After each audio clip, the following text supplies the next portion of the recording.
Zab Judah and Millcity Boxing Brunch Show. Um, just breaking down some of the things that's been happening, hot topics. We gather up together on Sundays to be able to bring you guys, you know, the thought of how Zab thinks about certain big topics that happen in the boxing world today, and for you guys to obviously engage with us and just really come up with a great show. And you already know what's up, my guy. hmm How you doing? I'm good. I'm chilling, man. Blessed. Happy to be here. What's up, everybody? What's up with it? It's cracking everybody out there. Yeah. So tell me, bro, what's been new with you, when it comes to the boxing scene. Like, I see you go to the gym from time to time, and work with your godson. Is that correct? Yeah, we in the gym training right now. Devin is in full fledged right now. He's going hard body with it. You know what I mean? We just progress is the next guy that's on the list. And we're gonna do what we do.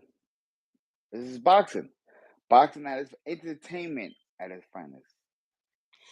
So tell me, like, you obviously had your career, great, Mhm. Hall of Fame career, but in the same time, right, is like you're giving back not to just anybody, but to blood, to family.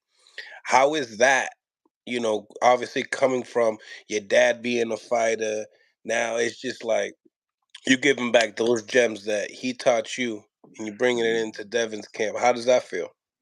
Um, it's something that's it go without saying. You know what I'm saying? He's around me. He's going through the things in life that I went through. You know what I'm saying? That I've seen. So of course, I'd be a buffoon to just sit there and be quiet. You know what I'm saying? Like that's that's not smart. So yeah, of course, I always share gyms with him, but for the most part, Bill and Devin and Little and them and the team, they got a good sound mind of what they're doing. They understand the space of life that they're in right now, and they're doing a hell of a job. Take it. Big shouts out to Bill Haney. Bill Haney. He's been no matter what nobody say, he kept that boat rolling 30 times in the water, bro. That motherfucker been like a speedboat Mm. going. You know what I mean? So you got to give them props for that. No matter what they might say, got to give them props for It seems like the whole division is just so hot all at once, and it happens to be that when you're at the same age group, you've been into tournaments together, you guys grew up together. Um, that. Mhm. Now, like, just listening to you talk about how you bring back some of the gems to Devin.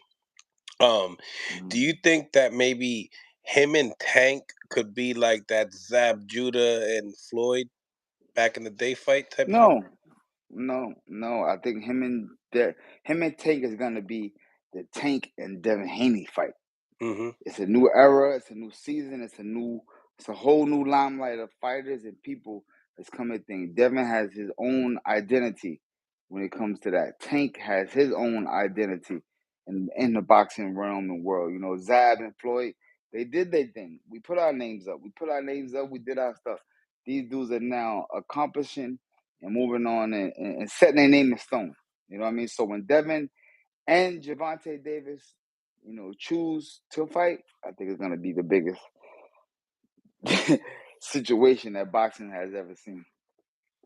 Do you think that that's the two top most popular names in the division? Of course, along with Shakur, of course, you can't leave Shakur out. Shakur is definitely a major factor in the 135-pound division. And but yeah, but those, you know those three guys right now are like neck and neck. People are like people are basically what I'm saying is people are put up whatever to see any of those three guys fight. You Mm. match any of them guys up, people gonna pay. They gonna come out their pocket. They going into the piggy bank to crack the piggy bank open. Let's go. We going to see that. You know what I'm saying? So that's what I mean by those guys that are the top guys. People will crack their bank, their piggy bank. They go in that bank and Tampa with Neil's got to be there to make something happen. So Right. Um, this week's news passed that Frank Martin was not going to fight Shakur Stevenson. I never really got your behalf on it. It was one of the highest paid. Think about it. You're 28 years old, Zab. You're in your pro career. You've done not as much as what you have done as an amateur, but less. I mean, I think Frank Martin entered boxing around 18 years old, and he gets offered his last fight. Supposedly, he got paid around 75,000 for his last bout. This bout right here that they were scheduling for Shakur Stevenson was basically $1 million purse. right, Um, Knowing the business of boxing, you know, Shakur Stevenson's calling this a duck right away. Maybe he's more in his feelings versus the actual business side of it all. But then you also got the PBC roster that it's like, all right, I can guarantee you, Frank, a Pitbull Cruz and a Gervonta Davis fight first if you don't take that Shakur Stevenson fight. So, talk to me. I mean, is this more of a duck situation, or do you think it's more of a business situation? Shakur, as a fighter, he has the right to say that. He has Okay. the right because he's a fighter. So when a fighter doesn't want to engage into a fight with another fighter, the first thing as fighters we look at, oh, you scared of me. You scared of me, boy. You know you can't beat me. On a business aspect, with PBC and Al Heyman over there, he's a very intelligent gentleman. You know what I'm saying? He knows how to maneuver the pieces on the board. You know what I'm saying?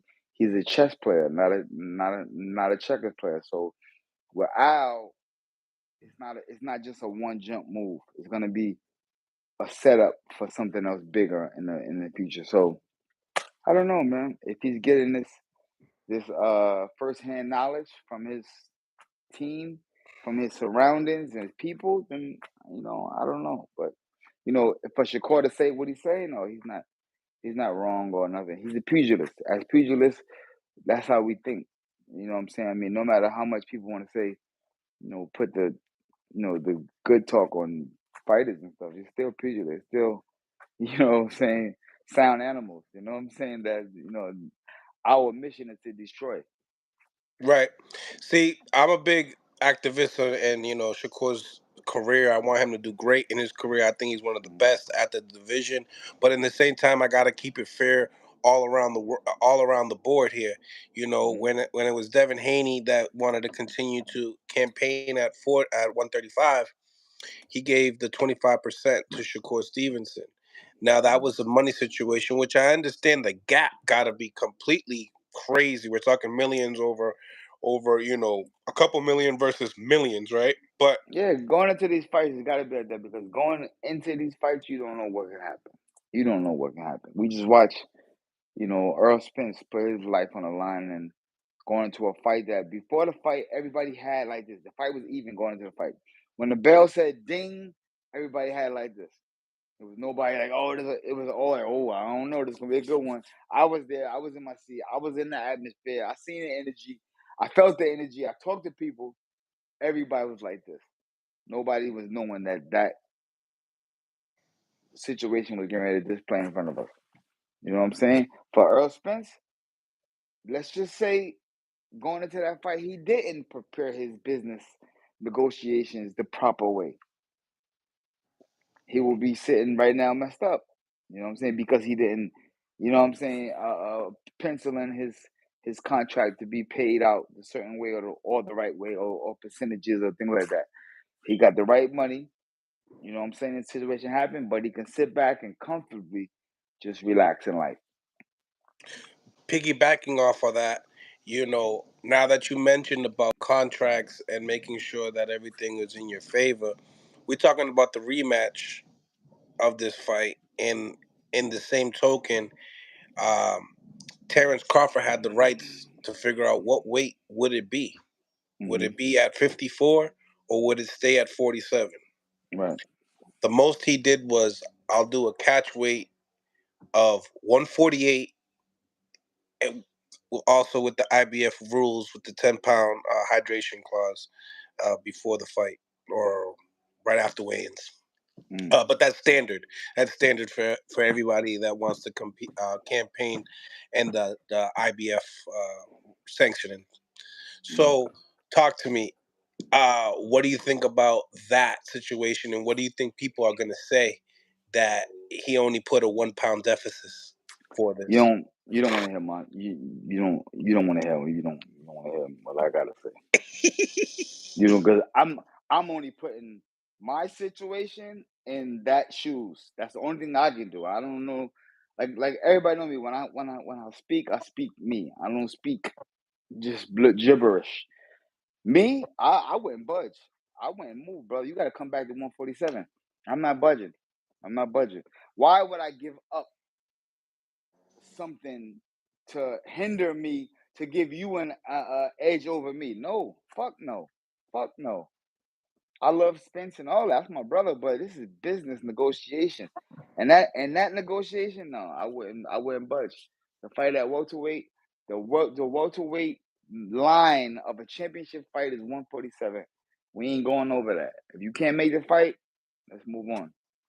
This is how Mm. boxing is done, boy. Like I have had fights that I couldn't go back and get a rematch on, or couldn't do nothing about. That I was fucked in. You heard? I was fucked in the fight, and I still wasn't able to go back and do none of this. So no, I mean, if you're not gonna do it, like I don't think they should adjust that to to do something like that.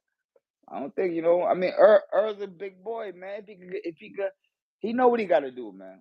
Like I said, this is his first loss, so sometimes when people have their first losses, it's like me. Look at my first loss. Y'all seen how I reacted.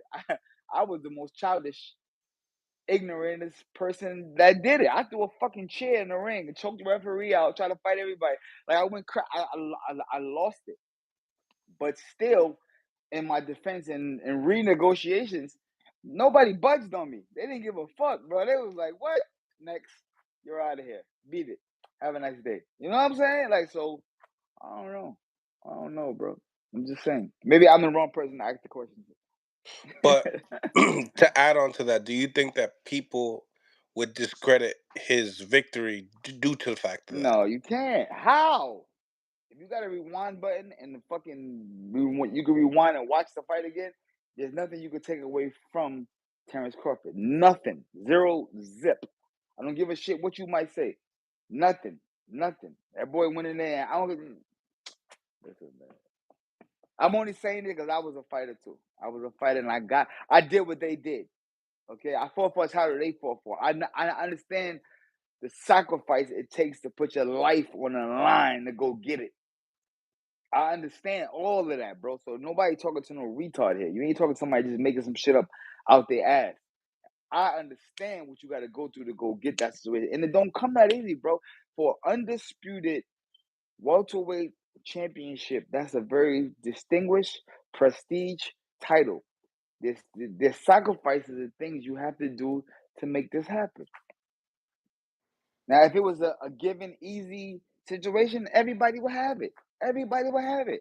But it's not made or given to everybody. So I understand Earl Spence's fight here to stay in line of to do anything that he can do to make sure that the fight still campaigns for the welterweight undisputed championship. But in all fairness to everybody else that's been there, I mean, come on. See, so my thing is that when we talk about titles, and obviously undisputed has been one of these accomplishments, for the last couple of years, I would have to say that undisputed has been we've been seeing it more often. I mean, Right. remember last time you talked, I think you said it was 17 years since the undisputed welterweight title, since you. Are you, are you, you mean since I had it to somebody else got it? That's why I said 16, 17 years ago you had it, and now it's Yeah. like it's more common in every weight class now that we're watching, boxing more. Yeah. You Yeah. would have to agree, right? No, 100%. When I was fighting for it, was like a good title, like a very. It was still prestige. No, don't let me take that away from it. I'm sorry. It was Had to be. very It was very prestigious, very a huge accomplishment to make, but not like how they got it now. Like now, Mm. the finance is a little different. You Okay. know, you could bump like when I was doing it, we was doing it. You could get 1.5, $2 million, $3 million. You know what I'm saying? That was back then. That was good money. That was like the 10, 20, $15 million deal right there. But now, motherfuckers getting they walking home with 30 million. After it's all said and done, they after pay per view and all that, niggas like 40 million. Mm-hmm.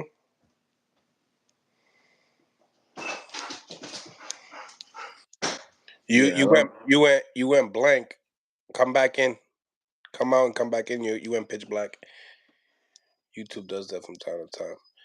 Make sure you guys smash the like button if you like this segment. What's going on? We got 36 people on the live. We got the homie. Should I go in? Should Yeah, I go come in out. airplane? Should Yeah, I no, go in what? no, just come out and come back in Okay, like come you did on. before. Um, Yep. Yep. Make sure you guys smash the like button, ladies and gentlemen. It's your boy Millcity Boxing and Zab Judah. It's the Brunch Boxing Brunch Show. We do this every Sunday. We talking boxing here. We talking on the eyes of Zab Judah, but in the same time, just bringing light, reporting the great news that's coming down in boxing today, and we continue to do it each and every Sunday for y'all. So make sure y'all smash the like button. I got my man Zab right here. And bear with me. Sometimes when the phone calls come in, sometimes when the phone calls come in, it'll just pitch yeah, black. there you go. I'm sorry, y'all. I'm back. Yep. Oh, now I can see the conversation. Oh, people do be texting. Oh Yeah. wow, I never seen this. Yeah. Yeah. Yeah. Tell Trudge, I like you too, Trudge. Good looking. Say good looking. Don't care about Spence. Okay, okay. I didn't see. I never seen all that. So where are I you? guess Where are you watching it? Are you watching from a laptop no. or? I'm watching from my cell phone. Okay. Okay. Does the comments disappear on your end or? You know what? Let me log into my laptop. Because then if you add that right now, you got the phone and the laptop together. You get to see the comments the whole time, so they won't disappear on you. And you could really continue and stuff like that. Getting Zab, getting used to the podcast format on YouTube now. So Yeah, if really, look at this. My life has always been real time. Always, you see that, right?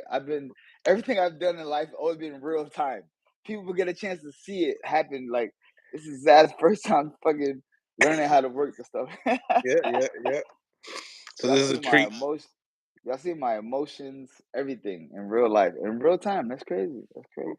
My whole life has been So you see Zab now, and then next you're gonna see Zab, just killing the YouTube shit, They know that, and now killing the that YouTube. they do, now that they do know, they know it. Say let him in the game. Give him 5 minutes. He gonna figure this shit out. That's what I'm saying. Give him five, and it's Yeah, over. yeah. They like give him 5 minutes. He gonna figure it out. Hmm. Shout out to the 42 people on the live. We got 15 likes. Let's get these likes up to build the visibility of the show to get the broad people from boxing to want to know that we on each and every Sunday night. I mean Sunday afternoon brunch boxing show. So make sure you guys smash the like button. Just getting we letting Zab get situated right here. He's getting his office Yeah. set. No, I'm trying. I'm trying to. Okay. Oh, there. Okay. There we go. So you just go into the Mill City Boxing, and Yeah, then but it don't. It's different. Okay, so I gotta log into the YouTube first from my computer. so Right. log into your YouTube, and then I just got this. This gonna take a minute. Right. but you already know. So shout out to everybody. I'm gonna read. El Coto, um, Young You said welcome. Earl. Kodo said, "Welcome to technology." I love it. I fucking love it. Come on with the shots. Fire the shots. Let's go. He Welcome like to you. technology. Kodo said, "You little retarded motherfucker. Welcome to technology." Yeah. He just aged us real quick. I know. Word up. Word up. Shout to So Kodo. breaking down more topics in boxing, right? Yeah. So the Frank Martin fight and Shakur fight didn't go through. I sent Mhm. you the picture of the fight, the fighter he's gonna fight. He's Dominican. He's from I think PA. He's the dude, Yeah. My your homeboy boy. trained him. Yeah, that's what I'm Yeah, trying to tell you. We were on live with Dela Santos one day, but you didn't Cello. know who he was.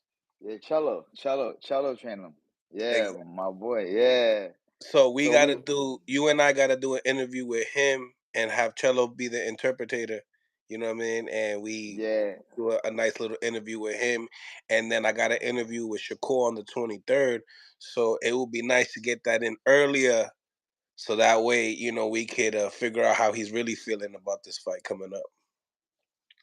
yeah, Um, we can't be discussing our business plans on over the air. People gonna steal it. You know what I'm yeah, saying? no, no, no. You got to be a special type. Regardless of the fact that the content is completely different, even when you try. It'll Um, be that's another one. but De Los Santos, a southpaw with a lot of power. Um, some people say this might be a better fight. Um, he got a big punch. He knows how to box. He just beat Joseph Adorno. I know all these names that you probably don't remember, but like we've talked to all these guys Hold already. on, hold on. Nigga, nigga said I'm a I never heard that. He said, "Well, you Pernell Whitaker's disciple."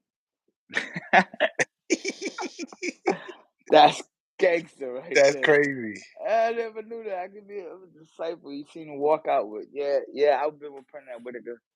I've been sparring with Pernell Whitaker since I was 16 years old. Hmm. I got a chance to spar with Pernell Whitaker first time when I was 16 years old, and I got over 300 rounds in the ring with Pernell Whitaker. Mm. Countless hours and time and conversations, and so my first pro debut, I was the co-main event for Pernell Whitaker. My last my sixth world title that I won, me and Pernell was my trainer. We won it together. That's That's fine. crazy. Yeah, yeah, pretty dope. And he's one of the guys that I idolized in my boxing career. That's Mm. crazy. Yeah. So I got a chance. Three guys. I got a chance to like really hang out with three of my idols. Pernell Whitaker, Mike Tyson, and Marvin Hagler. I got to hang out with them.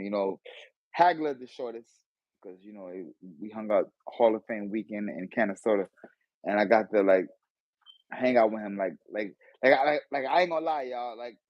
Y'all know me. I be on my thing. Yo, I was like really like hounding Hagler every day, bro. Every day I'll be like, yo, so what you do in the morning? Where you gonna go? What time you getting up? What you gonna eat? Like, I could like growing up, Mike Tyson, Pernell Whitaker, Whitaker Hagler and Whitaker. Them was my guys. And then later on, I added Sugar Ray Robinson. I started watching how Sugar Ray would just be like Sugar Ray was cold, but he was disgusting. He did dudes dirty. Sugar Ray Robinson. He did dudes dirty, boy. I ain't gonna lie. So That boy those has a guys, gas tank. there's no fight that I've never seen out of all those four guys. I seen all of their fights, bro. So I know everything about them, everything. And three of them, two of them, I got to like be raised around, and I get to hang out with and socialize and talk to three of my icons of boxing. That was dope. That was dope. So Were you the type that was like you always wanted to spar him, like at a young Spar age? Sparho, Pernell before you did. no, no. So the first time I boxed Pernell Whitaker, I didn't know what to do. I didn't know you could hit this man. I'm standing there like what do I do? Do I jab? It's Pernell Whitaker, bro. So you gotta think this was an idol. This was an icon of boxing that I watched. I'm watching this guy like my career was my career, but I would go home and study on this guy's tapes. Then after I won the Golden Gloves in 1993, Lou Duva came to me in my locker room and said, "How you know how to fight like that?" All that long story. I told him, I watched Pernell. He said, "Let's go to. I'm gonna bring you to training camp with Pernell Whitaker." And I said, "What is that? What is training camp?" And Lou Duva was the first person that took me to Virginia Beach, Virginia, and I sparred with Pernell Whitaker. The first time I got in there, bro, I was just standing there like, okay, what do I do? Do I jab? Do I hook? He knocked the shit out of me. Pow, pow. I said, oh shit. He woke me up like, boom, boom, wake up, let's go. And I was like, oh. He hit me hard, hard. And I said, okay, all right. But You gotta remember, I was a Brooklyn, Brownsville kid I was coming from the jungle. Straight from the jungle, straight to Virginia Beach. From the jungle, straight to the beach. So I already had animal like, you know what I'm saying? My instincts was so boom boom. All right, let's go. I started boxing. I didn't I didn't do anything with him, but I showed enough skills and enough of the skill power that he was like, wow, how you know how to fight like that? Like who? And I told him who my father was, and he knew my father. He said, "Yeah, Judah, yeah, yeah, I know your pops. I know your pops." And he was like, "Wow, that's dope." And then from that day on, he started teaching me, and that was from 16 years old. At 18, I turned professional on his card.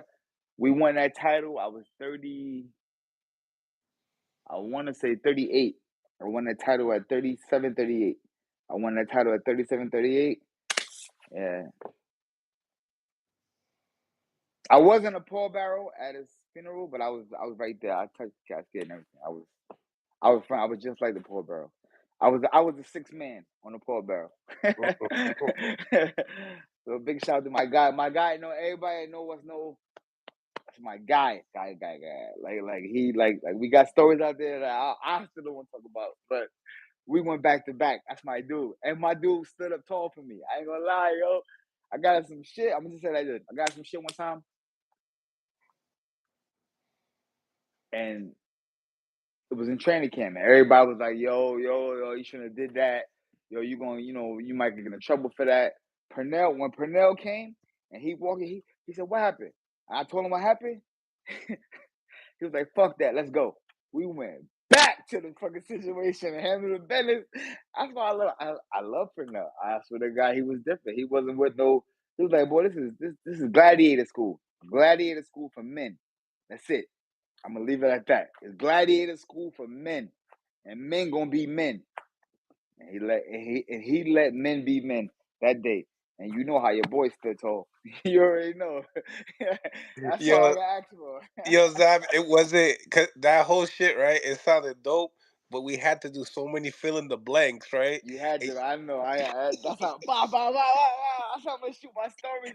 I was like, so now you got me thinking, like, oh shit, this gonna be a So, whole. so basically, long story short, I got into something in training camp. I got into a situation in training camp with another fighter. I put it like that. I got into a situation with another fighter. Luduvas, uh, Outside the ring or inside the ring? this is outside the ring. Outside the ring. The Luduvas, Ronnie Shields, Roger Bloodworth, all these guys are, they, scolding me, yo, Zab, you should have did that, you're gonna be in trouble. This is Pernell Whitaker's training camp. Yo, when Pete find out, he not gonna like this. It's called Pete. His name was Pete.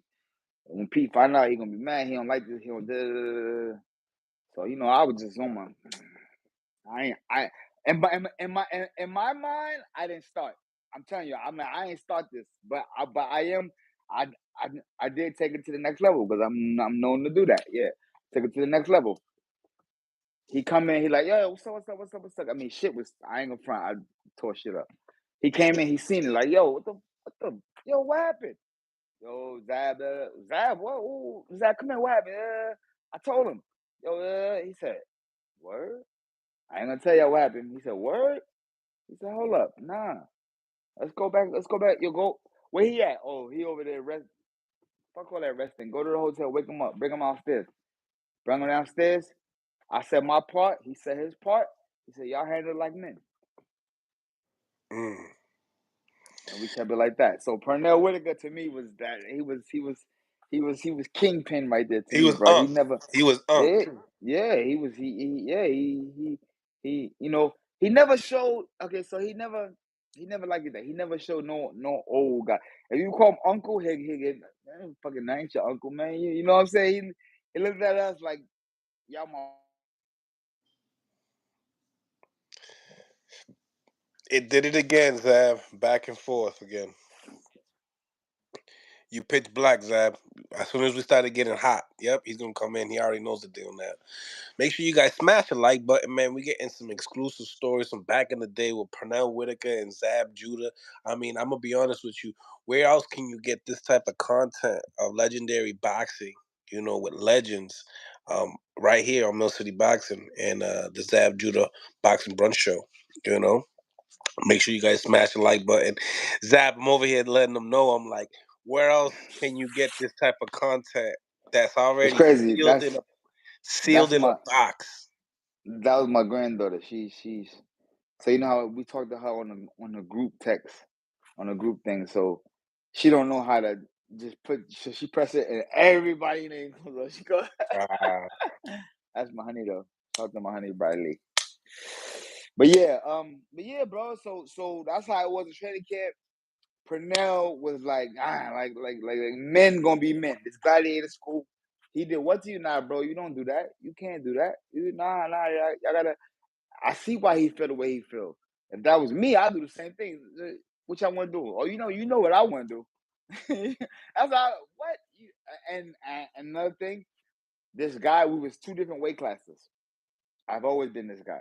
He was another bigger guy. So none of that shit means nothing. Nothing. When you fighters and you get in the fight on the street, you don't stop to ask the guy, excuse me, sir, how much do you weigh? Oh no, you out of my weight class. You know what? Let's handle this another way. No, you don't do that. There's no such thing. You know what I mean? So there was no weight allowance, and we just handle our business like that. So that's my pronounced word. who else was in the gym that was like big bro like that? mm. Hasim Rahman. Hasim Mm, Rahman. Another one. Another big bro story that came to my back. His brother Winky. Hasim Rahman got a brother named Winky. And I got into another altercation. This was what. Oh, I never had. You know what? I can always go back and say I never had altercation in training camp with, and I would call civilians like regular people. I always had. If I had altercation, it was with another fighter, somebody that was my equal. You know what I'm saying? And and yes, yeah. I come from some of my mentors are not kumbaya guys. None of my mentors was like, oh, let's hang out. Like Marvin Hagler he was a loner. Mike Tyson, forget about it. If you knew Pernell Whitaker, you knew how he was a loner. You know what I'm saying? Sugar Ray Robinson, he was a loner. You know what I'm saying? Zab's a loner. Like, you know what I'm saying? We have a lot of people around us, but for real, in real life, we're loners. And we're just people that's like, what? What you said? No, bro, you don't do that. We men. Men don't do that to men. That's how men handle stuff. And that's what. so now that you said that, being like all these great talents being loners, do you believe like that's why it's not a cliche thing when people say boxing's a lonely sport? Nah, if you want to be great, you got to be able to know how to isolate yourself to the Exactly. gym and to whatever is going to put you in the path of success. Yeah, I can say you can have friends. It's not wrong with nothing having friends, but the kumbaya, buddy, we going to the movies at 8. Let's go bowling at 9. Saturday, let's go fishing. All Mm. that. Ain't with nothing. Especially guys you gonna fight.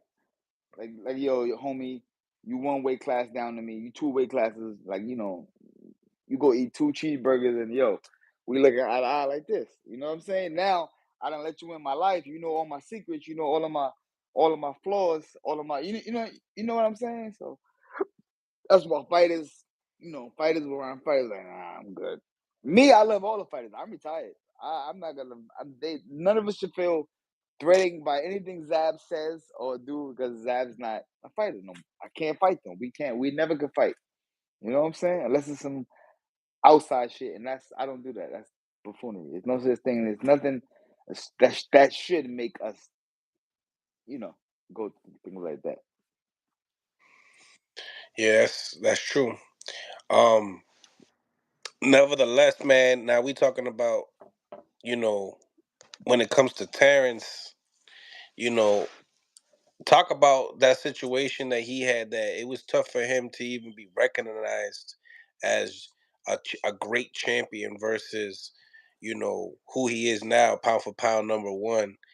And in the same token, how do you relate that performance to the Jamel Charlo and Canelo fight when it comes to the pound for pound? Does it matter? Does it matter like what they do? Well, the Jamel Charlo Canelo fight hasn't happened yet, so we can't compare that to anything. We don't know the outcome or what's going to happen. If it's on paper, it looks like a great fight. It looks to be great. It's a good lineup. Mel's working hard. We watching it. Canelo, he's always known to come in there. He don't take days off. So on paper, it looks to be an excellent fight.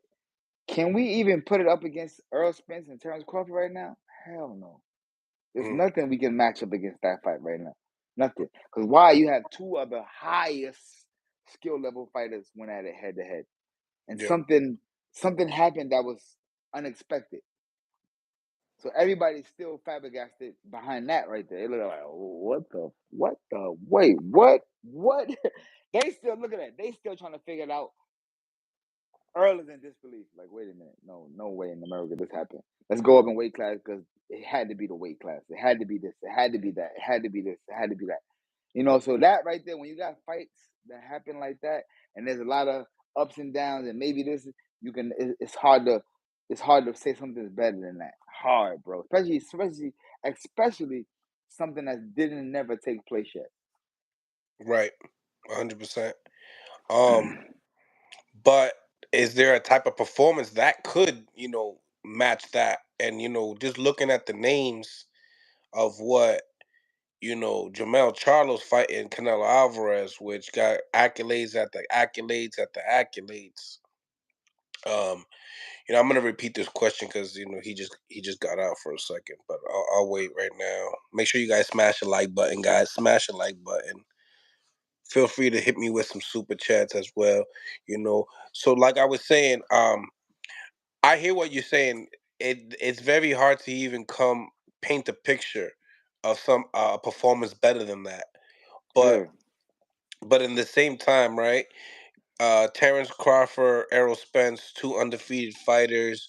We had one that was unified. We had one that accomplished a lot of things even before entering the welterweight division. He was undisputed at 140, champion at 35.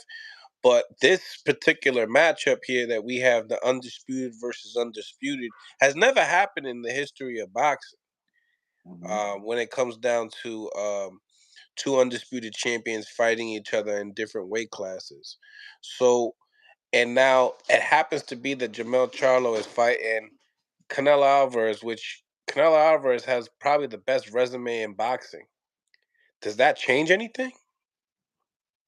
Say it again. Does who got the best resume?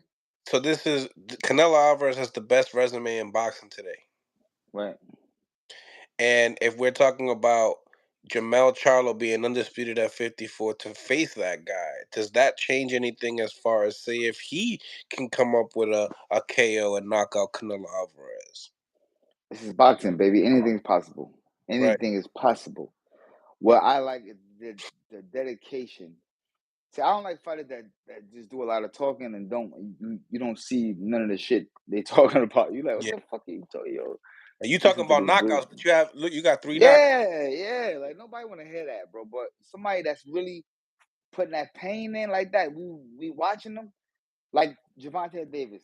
When Javante Davis talk about knocking somebody out, people need to take it serious and look at it like, okay, that's what he do. You know what I'm saying? Yeah. He knows how to knock people out. You know what I'm saying? When Tyson was telling people, I'm gonna knock you out, dude. Like, take that serious. Use that as motivation to go train hard to prepare yourself. You know what I'm saying? Because if you ain't good enough shape, yeah, there's a possibility. A guy that's in top shape, bro, it's hard to knock out. Very hard. Very hard. The better shape you in, the more harder it is to knock you out. Yeah. That's a known fact. 100% known fact. Are you excited for September 30th? Yes, I'm excited. Yes, Are you as just as excited as the Terrence and Crawford and Spence fight? Or is there a yeah, different type of yes.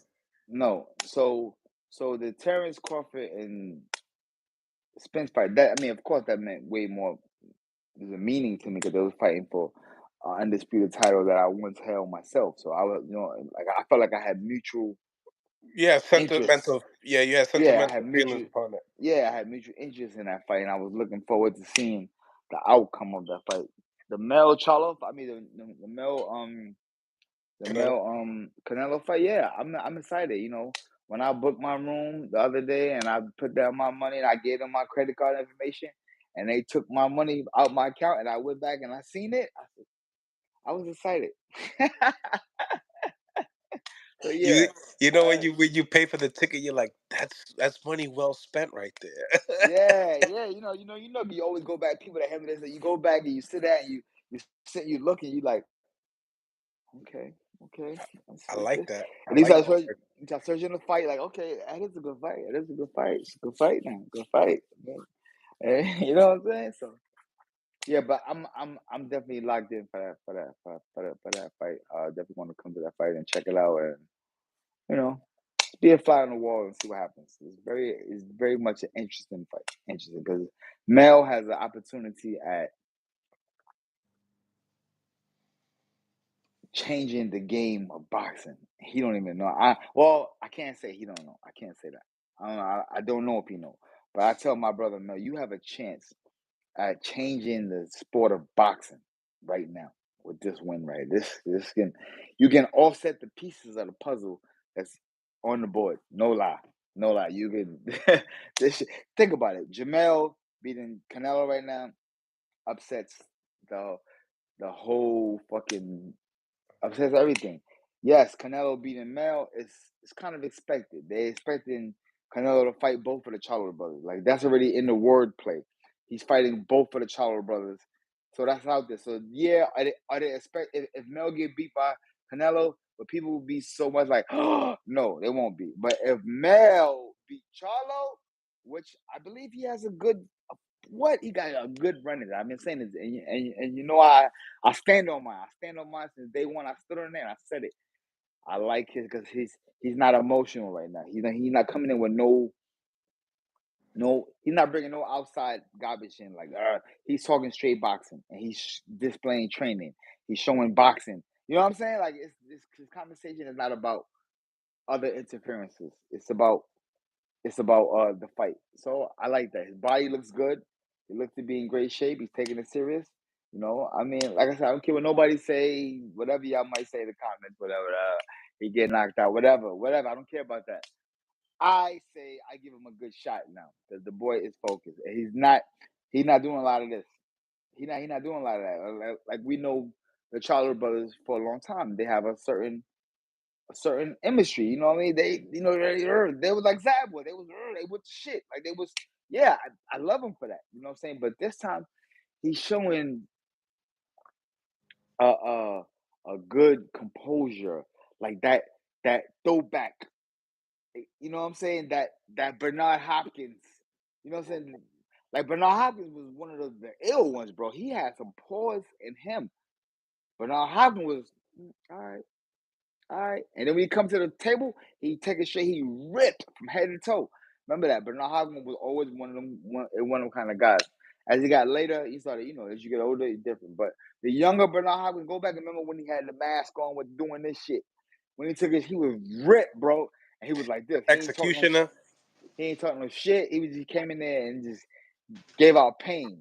You know what I'm Hmm. saying? So that's the kind of male I see right now. Could it be the opposite though? Could it be the opposite of let A me hundred just percent. be 100%. A let hundred me percent. just be as humble as possible because looking at the resume and looking at the guys that he No, KO'd, no, a lot no, of nah. Mel not scared. Nah, nah. One thing I can say about I could put over him. I could say he ain't scared. I don't think there's no fighter that's scared of him. Like scared, like like scared. Like say like I'm scared to fight. Nah, I don't think there's no fighter because as fighters we've been fighting. A lot of us fighters been fighting since kids, bro. By the time these guys are at this level right now, we done fought every style of fighter there is to fight. We don't been in the ring with some of the hardest punching fighters in the world already by now. You know what I'm saying? So scared to fight? Nah, I don't see that. I don't think mm, he's scared. I would never say that. I don't think no fighter is scared to fight nobody. not at this point in time in their career. No way. That's the wrong word. That's not scared. Right. Cautious, smart, moving in strategic. Those are better words. What's crazy about this fight is say if it's somewhere close and Jamel has the the reputation already that it's like, No, I don't believe Mel could get no decision over Canelo. No, no, I don't believe that. because you're If they going go to down. You're like down yeah, 3 rounds as soon as the fight starts. yeah, yeah, they're not gonna let you get a win over Canelo. They're not gonna do that. And I'm not talking about Mel's skill or display. I'm talking about he would have to put on a 12-round blowout shutout. I mean, fuck Canelo up bad for him to give him a 12-round decision fight on his feet with Canelo. No, Even if it's a controversial draw, do you see something like that possibly?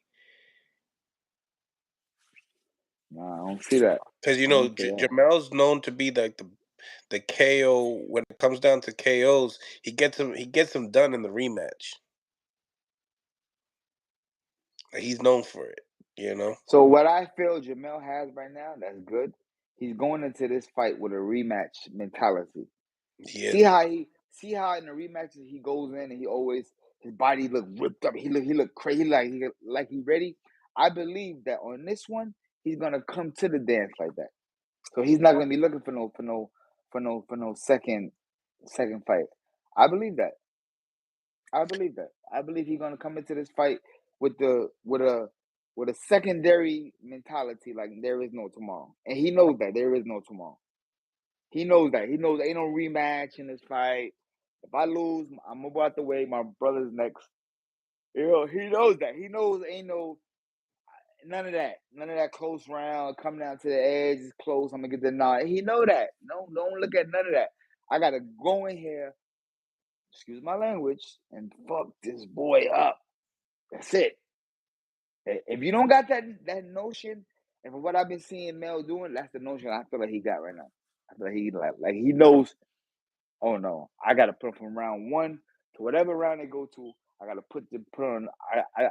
I gotta put it. I gotta win every second of every 3 minute round there is to go in. 100%. I think it says a lot about Canelo in the same time because when you look at the size of Jamel, where you look at the accomplishments he has, done in the sport, and you already know the making sure that you're confident is a big part of the battle, but in the same time, it's like Canelo doesn't need this fight. Canelo could retire right now. 100%. Canelo, 100%. he makes the most money in boxing today. 100%. So that's a scary motivated Canelo if you really think about it. Now that he's saying that, he hasn't been himself because he hasn't been able to train. So he agrees with the media when people say, "Hey, you haven't been looking like yourself." He goes, "You're right. I haven't been able to train the way I want to train." Kind of a scary thing knowing that, of where he's came up of like knocking down a lot of the top guys. And I mean, obviously in the same time, right? You really Mm, can't look at if you want to look at the Triple G performance, the last one, you can. I understand. okay. But the Bivol, you gotta exclude that whole fight completely. Being at 175 pounds. Why? Why? That's an Because advantage. I've been hit by a Mack truck already. I didn't go nowhere. What is this little guy gonna do to me? Hello. right. But You got to no, no, look no, at that. no, no. I see what I hear what you're saying. But Right. people, when they look at a loss, they don't understand where these people are trying to Uh, achieve. a loss is a gaining, learning experience. Hello, people. Hello. A loss is nothing but a learning experience. Trust me, I know. A loss is nothing but a learning experience. So if God forbid that opportunity happens again, it'll never happen again. Mm, That's all it is. I have the experience now of what's going to happen. See, a lot of times people lose for things they have no control over. They never knew that was going to happen. It's the element of surprise is what beats you all the time. It's what I know that you don't know that I know. right. Always, always. It's always that. So that's the element of surprise. But once you go through that element of surprise, now you gain the experience on knowing how to deal with these situations moving forward. 100%. And that's why, like, when you listen to other boxers do interviews, you can understand their lingo a little bit differently because you've been 100%. there. You know. 100%. So 100% understand them. Yep. I told, Yeah, because the media, we could spin this any direction we would like to. yeah, yeah. And a lot of fighters' conversations get spent and turned and taken out of proportion. And you know, fighters are people. Some fighters are emotional. I mean, all fighters are emotional. I would say that. You know, to be a great fighter, yeah, you gotta be emotional. You seen some of the biggest fighters in the world, Mike Tyson, Zab Judah, Ali, all of them. You seen the emotions happen in front of your eyes, in front of the world. You seen altercations happen where people just can't control it. It's real life. It's real. Like I am a human being. This is how I handle real. I handle shit the same way y'all handle shit. And don't look at it because Zab is Zab and Zab accomplished and Zab. No, bro, I handle shit the same way y'all handle stuff. I'm a learning. I'm a learning progress person as well, bro. I tell my wife, my mother, my children, I'm learning as well. I'm still learning. Yeah, man. Nobody. I'm not perfect here. My kids are not perfect. When my kids come to me and say they couldn't do this and do that, I say it's okay. You're not perfect. It's okay, but you learn on the first mistake, so we know how to take care of it on the second go round. Yeah, as long as you're not ignorant and you stay a student of the game and you continue to want to prosper all the time, you're gonna be learning on the job just like every other great person has done. But when you're naive, you don't learn from your mistakes. Oh, you stupid. It's called Yeah, stupidity. you, exactly, exactly. And in this boxing game, there's not a lot of room for error. You No, know. no, there's no room. Especially now, the way the standards are set, the standards are set so high right now that there is no like a loss is looked down upon now in boxing. If you lost, you're frowned upon. Or you wait, what's your record? Are you ain't undefeated? Oh nah, you ain't nobody. That's how you look at it now. Like, nah, get Or out of no, here. or they say right away, "What happened?" Nah, they're not even talking to you no more, bro. It's over. Oh, you got lost? Or you Not him. lost. What happened? Not him. Him right there. Like you know what I'm saying? Like so, it's frowned upon these days. It's frowned upon these days, and I'm looking for something. I think the worst part about it is when you got promotional companies that really dish these guys when they do take that L. You know, Wait, like what do you mean?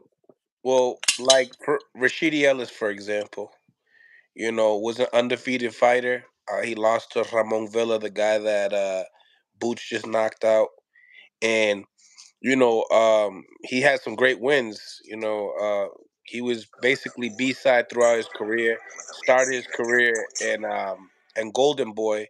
Now he's with Al Heyman, and I mean the boy hasn't even fought for a year yet. You know, Hmm. and when it comes down to Keith Thurman, I mean, I could listen to everything that he says, or I could take it, little pieces. But he's basically saying it's been hard for him to get a fight too. But I know it's more about business than anything else. Sometimes you want something that you can't cover, and I feel like in most cases in boxing, that's the reason why a lot of these fights don't get made, and why some of these promoters don't want to continue to promote certain fighters due to the fact of they already have a resume of a resume of actually with good fights. I got the cat over here trying to get out of the house. You know my girl, bro. She loves all these pets. Mhm. Crazy. Back up.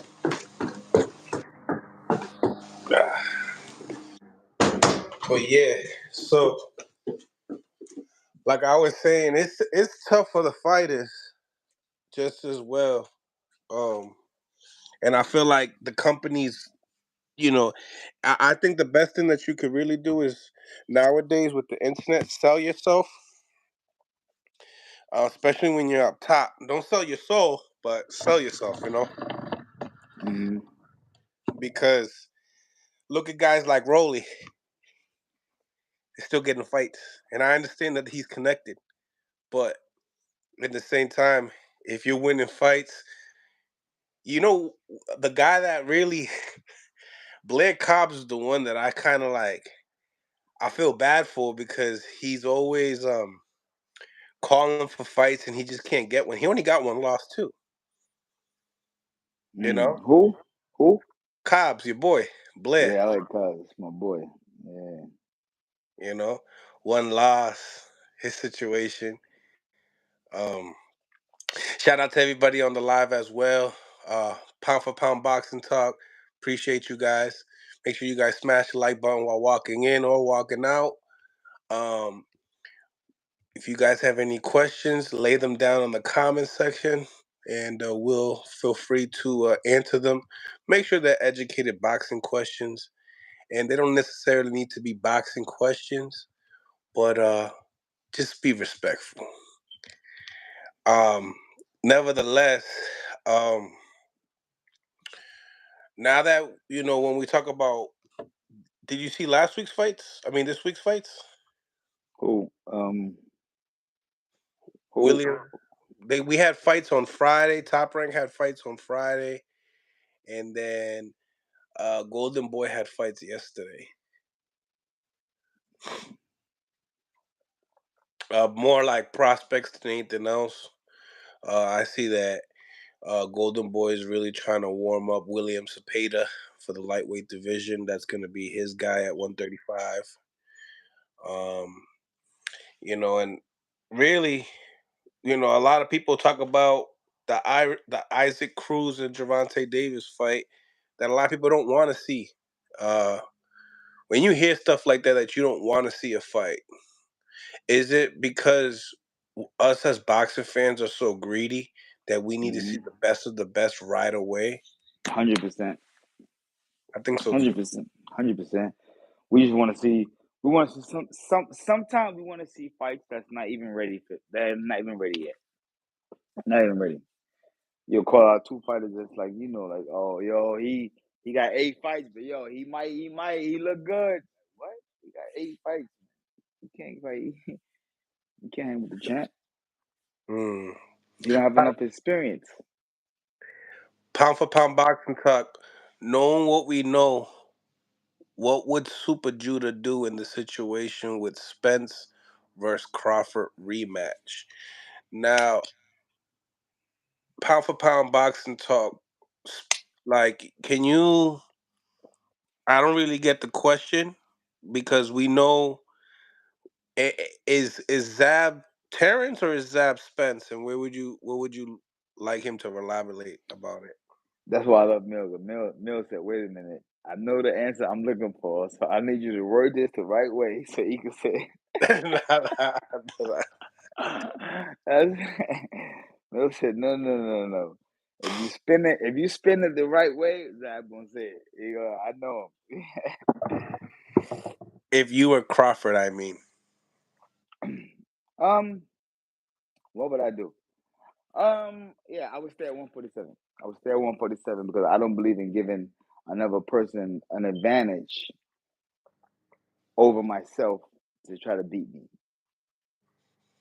Just think about it, guys. It doesn't make sense. If I know at 154 you're gonna be better, you're gonna be a 10 times better fighter than I just fought, why would I go fight you at that weight? When I know at 47 I can bring you back down and possibility you'll come in and give me the same similar situations. Why would I want to fight? Why would anybody want to fight a strong, well put together lion? Why?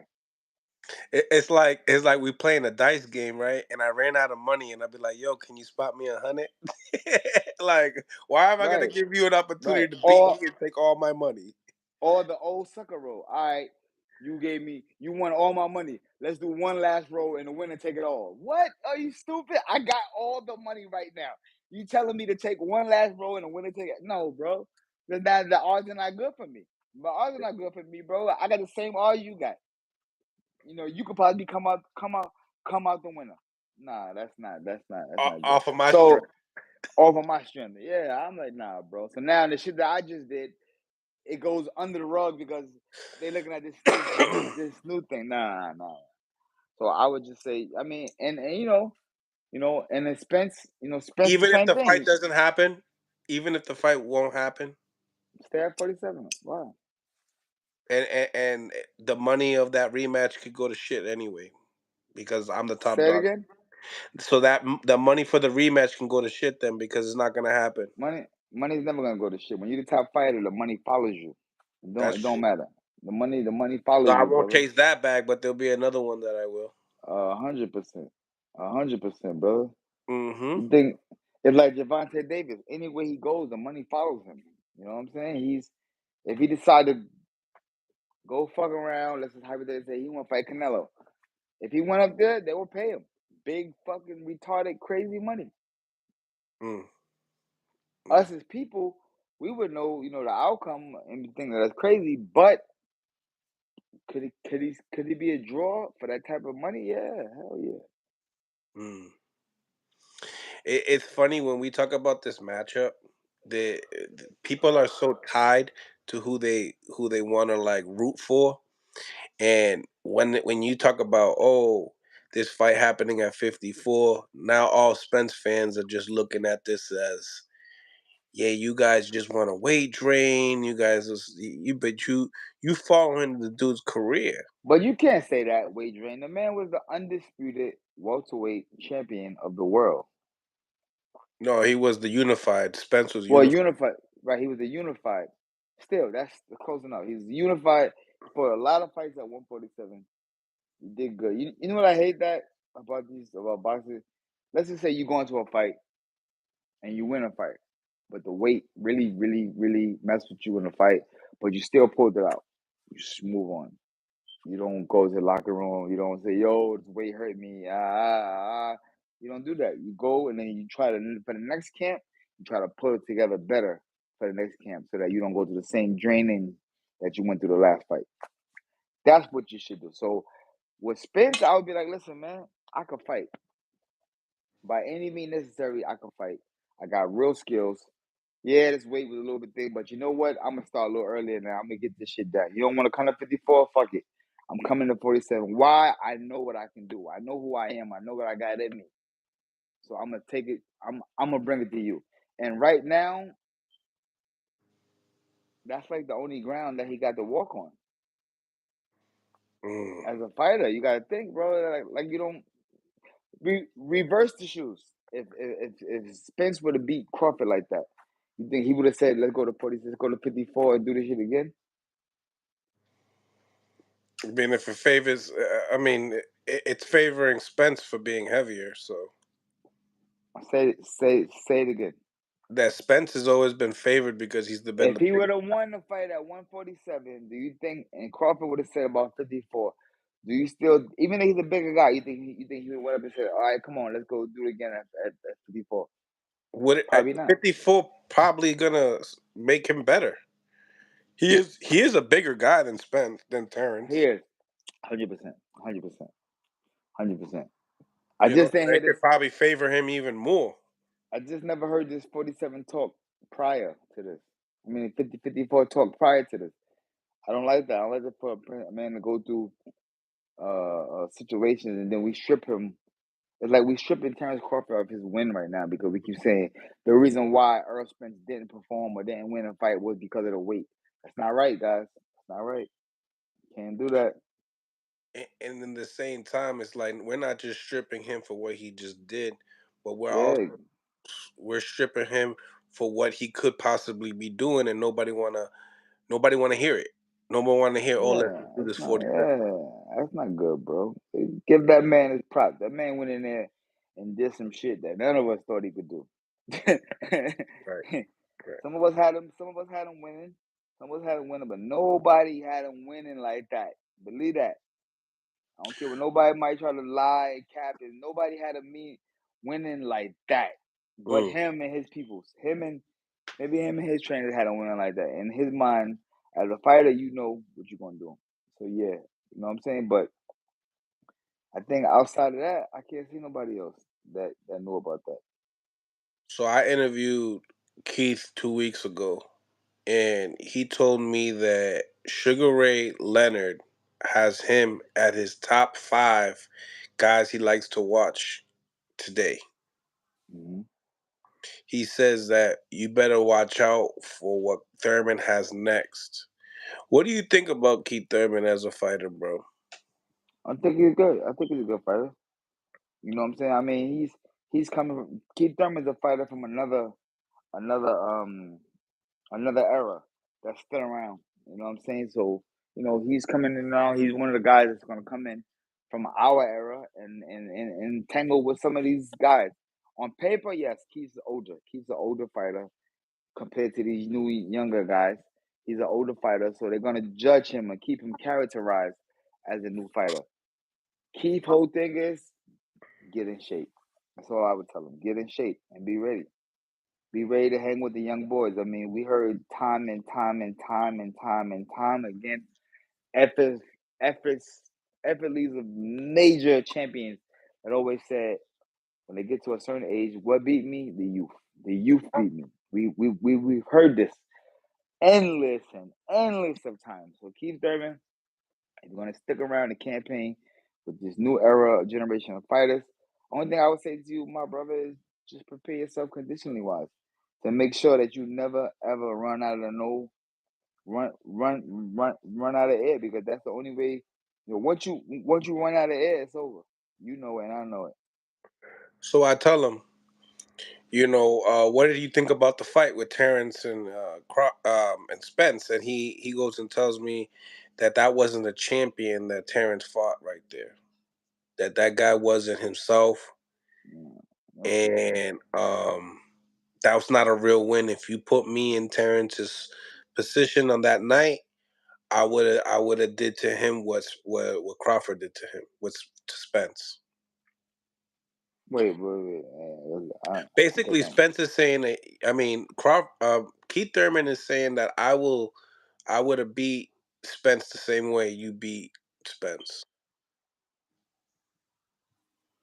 Keith Thurman told Crawford Me, that. he told me He told you that he would beat Spence the same way Spence the same Crawford way did. Crawford. Okay. What do you think though? Do you think that he has the skills, the ability to I do? can't I can't say what another man is not able or can't or can or can't do. I'm not gonna say that. But I'm not gonna let nobody take away from the fact that Terrence Crawford put on one of the biggest performances we've seen in maybe the last 5 decades of boxing. We're not gonna cap on that. So I would tell Keith this. I love Keith. Keith, my bro, show me. Now, in the same time, right? I talked to Keith about Jerron Ennis, and he said that if I can't find a title fight, and this is the way to feed my family, then I'm not gonna shy for no fight, and I'll fight the boy. You know, Yeah, 100%. Why not? He's a soldier. See, right? there we go again with the youth. You see the youth and the A. You see. See. That's how you know that I'm not saying that wrong. I'm telling you, I know. I said that before. Keith don't even say it. I know. I know what he's facing right now. I know what he's up against. You in there with these young lions right now that they got a whole different mentality about what we had. They trying to do something different. So can Keith Thurman be successful? Yes, he can. He's a he got power. He knows how to knock people out. Yes, with that ability, yes, he has. He is a factor to be proven. Boots a dog. A dog. Boots a dog. Boots ain't nothing to play with. I just tell Keith in that fight, prepare yourself. Mm. Yeah, I think it's a real good fight. I think it brings light to both fighters in the same time. A lot of people saying that they haven't seen enough of Keith Thurman lately, and everybody's hopes at the new welterweight division when it comes to new champion. Boots has been in the storefront when it comes to that. So I think it's perfect to get the former champion only been beat by Pacquiao. I like what I hear from Keith too. He tells me, you know, he gets a little crazy like Teal sometimes when it comes down to talking about like he's like I've never been defeated. Pacquiao beat me, but he never defeated me. Like I was in the fight. Do you understand what he's saying? Yeah, So I've never been Keith defeated Thurman's either. never been Shit, defeated, me basically. either. Shit. So this is another live dog in the division. I can't wait for what Showtime got to mix up with on that. But this coming up week, we got Brooklyn's own Richardson Hitchens gonna go up against former champion Jose Zapata on the zone next weekend. What do you think about that matchup, bro? This is basically Richardson's coming up party. This is gonna be in Orlando, Florida. No matter where it's at, you gotta go in there, handle your business. Shout out to Richardson. He got that blood in him. He out that borough. You know how we give it up. 140 division is getting really, really, really stacked. Mm-hmm. Some of these, it seems like everybody want to kind of fight each other. Like it's just warming up. Here's a good one. So what does Richardson do if he wins? Let's say Richardson goes in there and win the title. Tank sat that way. Him and Tank is like brothers. What do they do there? Tank at 135. Oh, Tank not going to 40? Oh, okay. See? I'm all out of the loop, bro. Nah, Tank ain't going to 40. I've been doing my own thing. That's like saying, because last time I talked to Richardson, there was around the time that Devin and Regis didn't know what's the date that they were gonna have, and he mentioned that, hey, if Devin doesn't want to fight Regis, I'll take that WBC belt from Regis. Mm. So it seems like he's ready. He He also, Brooklyn. No. He Brooklyn. You yeah, gotta ready. remember. He going He was my ready yesterday. yeah, my bro is Brooklyn. He with it. He like what? Let's go. What you Right. mean? Out that borough. Yo, that 40 division's crazy, Zab, because it's like any fight And is a good Richardson, fight. let me tell you about Richardson. I like about Richardson. He's a good boxer. That motherfucker box. He gonna box his ass off. He may not be the Javante Davis of the game, but he could box. That motherfucker gonna move, boy. I seen him. I said, matter of fact, I went to remember when I went to Cleveland. I went to Cleveland to support him, remember? He fought in Cleveland. I went down there and he boxed. He had a bull come at him. He boxed. Yep, yeah, He John Box. boxed. She boxed that boy ears off. You know what I'm saying? And then called out the hometown boy. Come on some gangster Brooklyn shit in front of and that boy hometown. I told him after. I said that was dangerous. I said you's a brave little one. You this motherfucker got in the middle of the arena. Yeah, I wanna. I said, boy, them people wasn't happy with that. They wasn't happy with you. Yeah. but he kept it BK, boy. My boy shouted him out in the middle of the joint. He had about a good 25, maybe let's put 50 people. He had a good 50 people with him versus the whole Cleveland. But that's some Brooklyn. That's some Brooklyn shit. I ain't gonna see. That's what I'm talking about. The borough, they've been known to pull up like that. Word. He also says he believes that Montana Love don't really want to fight him. They've been trying to really make this fight happen for quite some time. I like Montana Love too. Yeah. What you like about Montana?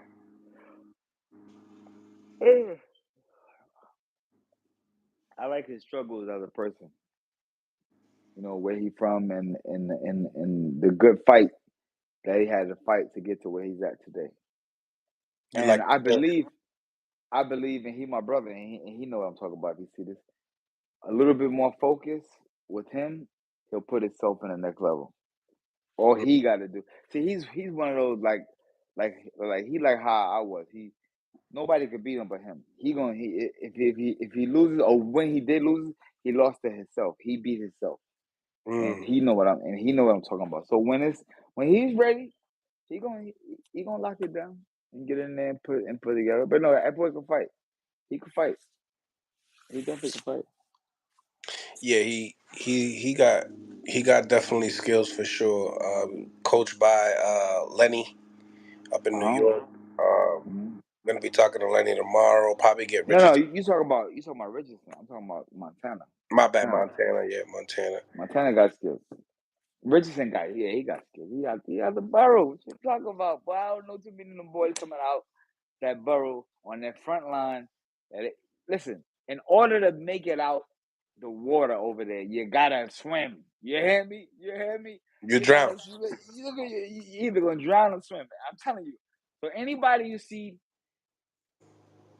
able to surface to come to the surface with a little bit of air, getting air, they got a little squabble game about them. They got something about them. And another thing that New York and right now in Brooklyn, we got a lot of Russians right now. It's not being talked about. We got a lot of Russian fighters that are nice. They giving out hell right now. Yeah. I forgot the name of the coach. He be over there with my dad and all that, but I forgot the name of the coach.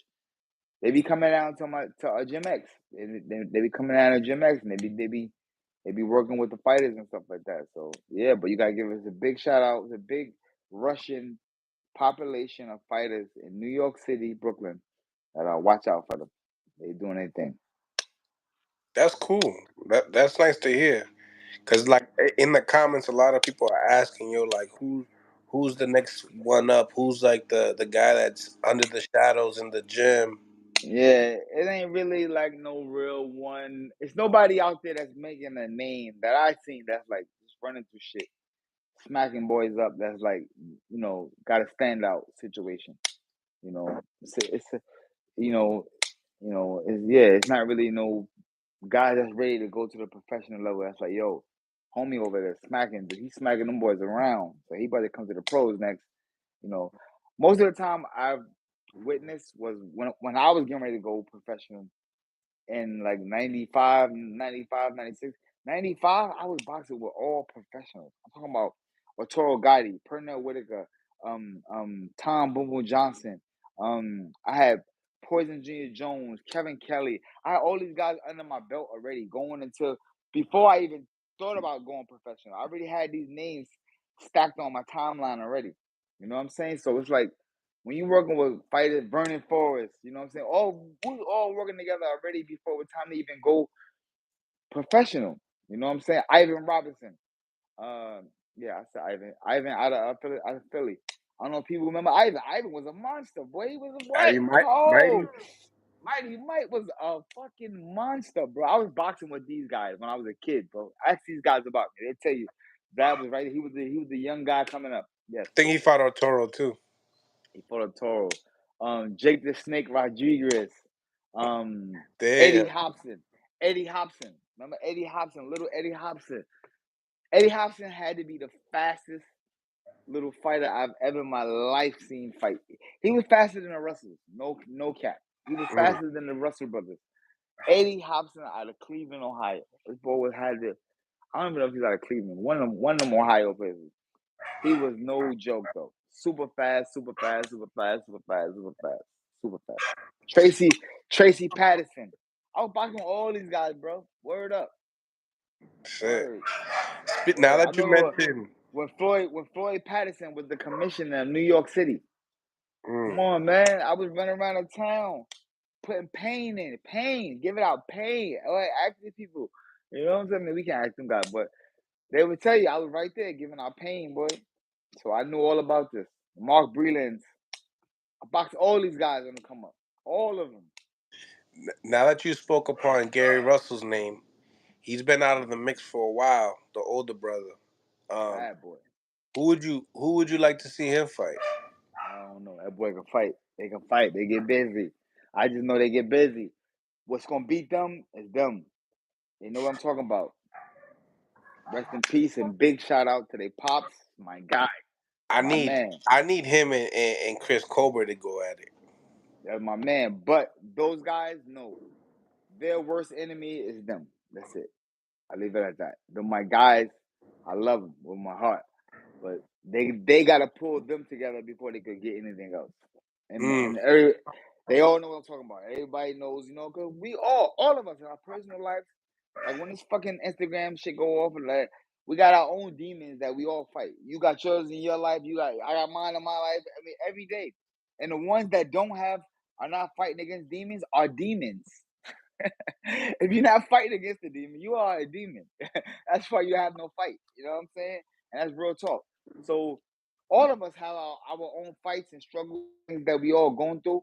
You know what I'm saying? Life that, you know what I mean, that we have to take a hold of first before we can deal with anything else. And those are my brothers, and that's what I tell them. Get yourself together, and then them Russell boys, they ain't no joke. So I tell everybody, they ain't no joke, boy. They get busy. Busy, busy, busy, busy, busy, busy. Mills Lane says, "Why has Tevin Farmer been shut out of the picture?" Why have Tevin Farmer?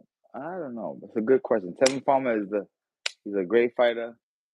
He's a great person, period. You know what?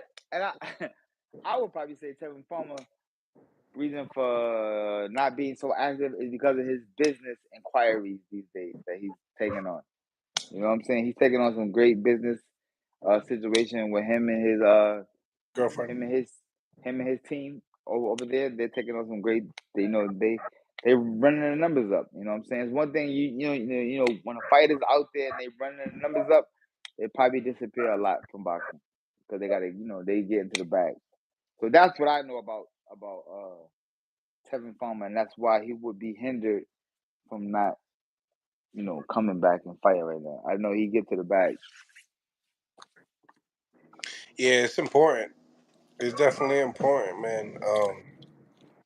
Would you what would you do different, or not necessarily what would you do different, but what would you have liked to do in the beginning of your career that would be like a gem to give to somebody else, like a young fighter? Nothing. I, I, I did it all right.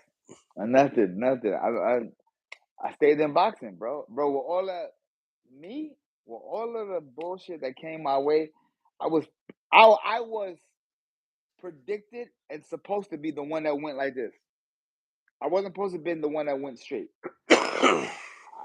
Not me. I wasn't that. I wasn't predicted. My mama would tell you.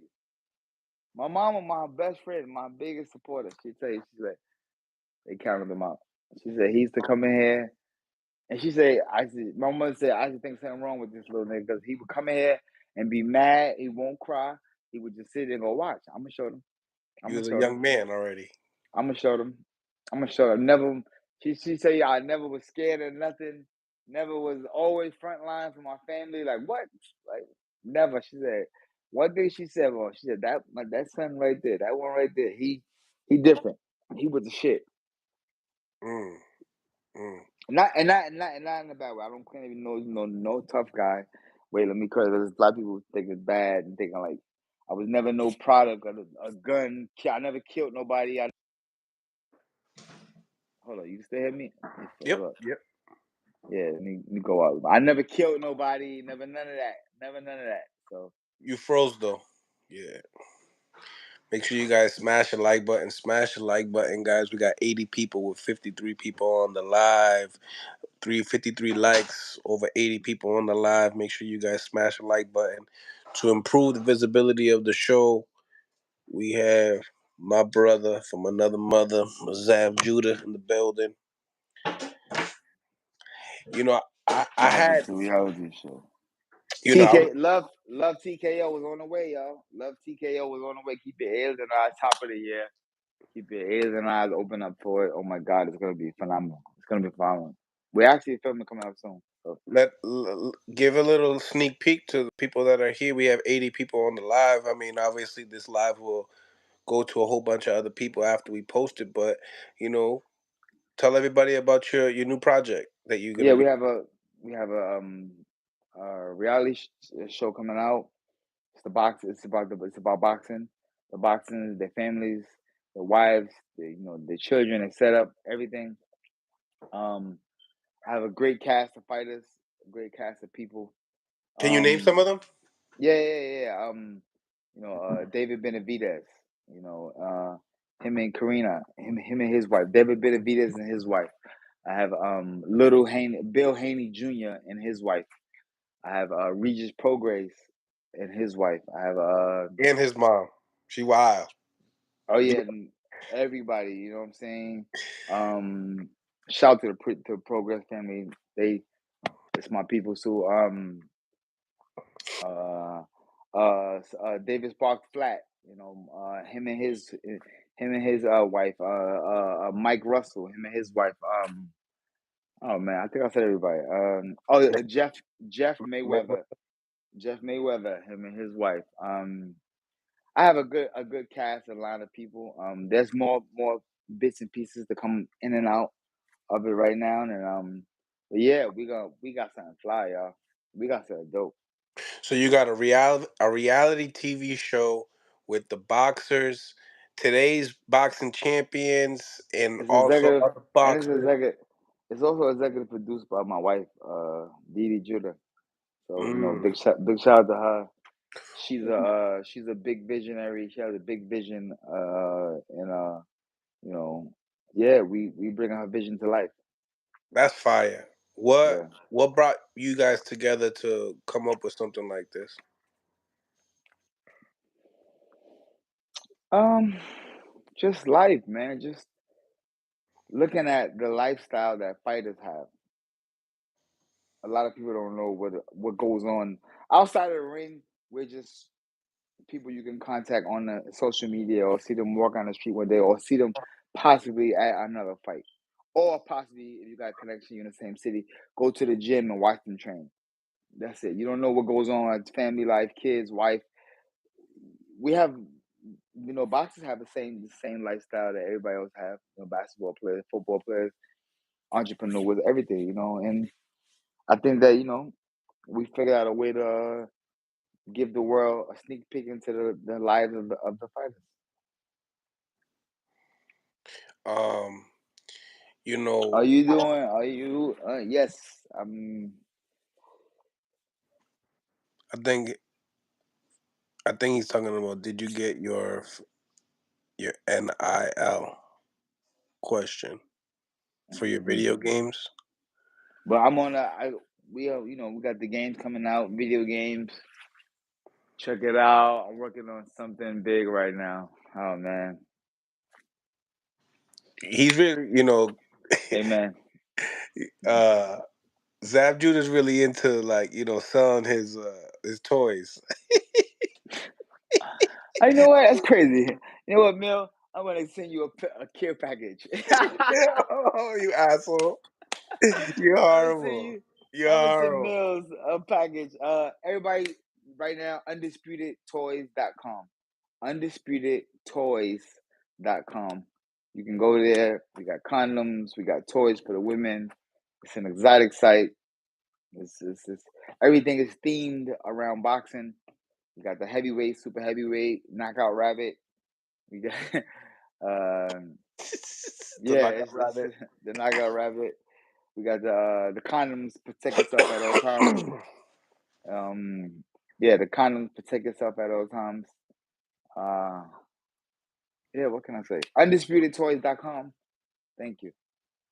He says thank you. Uh, yeah, you funny as hell. So, Zab, people want to ask, how old are you? How disrespectful are you guys? Why can't you just How old am I? Google it? I'm They want. 35 years. I'm 35 years old. I'll be 30. I'll be 36 next month. Ooh. October 27th. I say my birthday because I'm looking for a present. Yeah, I'll be 36 next month, y'all. Ah, I made it. Ooh. Ah, Yeah, we're, he we're said, gonna ah.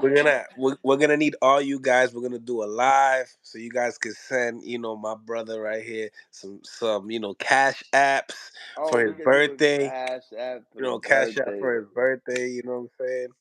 He Also, like taking Ace. I'm taking Ace at half a pound. Also, damn, I took a half a pound for a yo. He gift. jumped from an eighth Three, to a half a pound. That's crazy. right? 3 zips. I'd be good. You know what I'm saying? Like, because your boy get it in. I'm coming to see you. And look. I set myself up. I said an eighth. I was like, what the hell I'm doing that? Like, they're gonna bring me an eighth. I'll be mad. Yeah, I know. He was like, it's gonna be good for an hour. Yeah, yeah. 30 minutes. Right, right, right.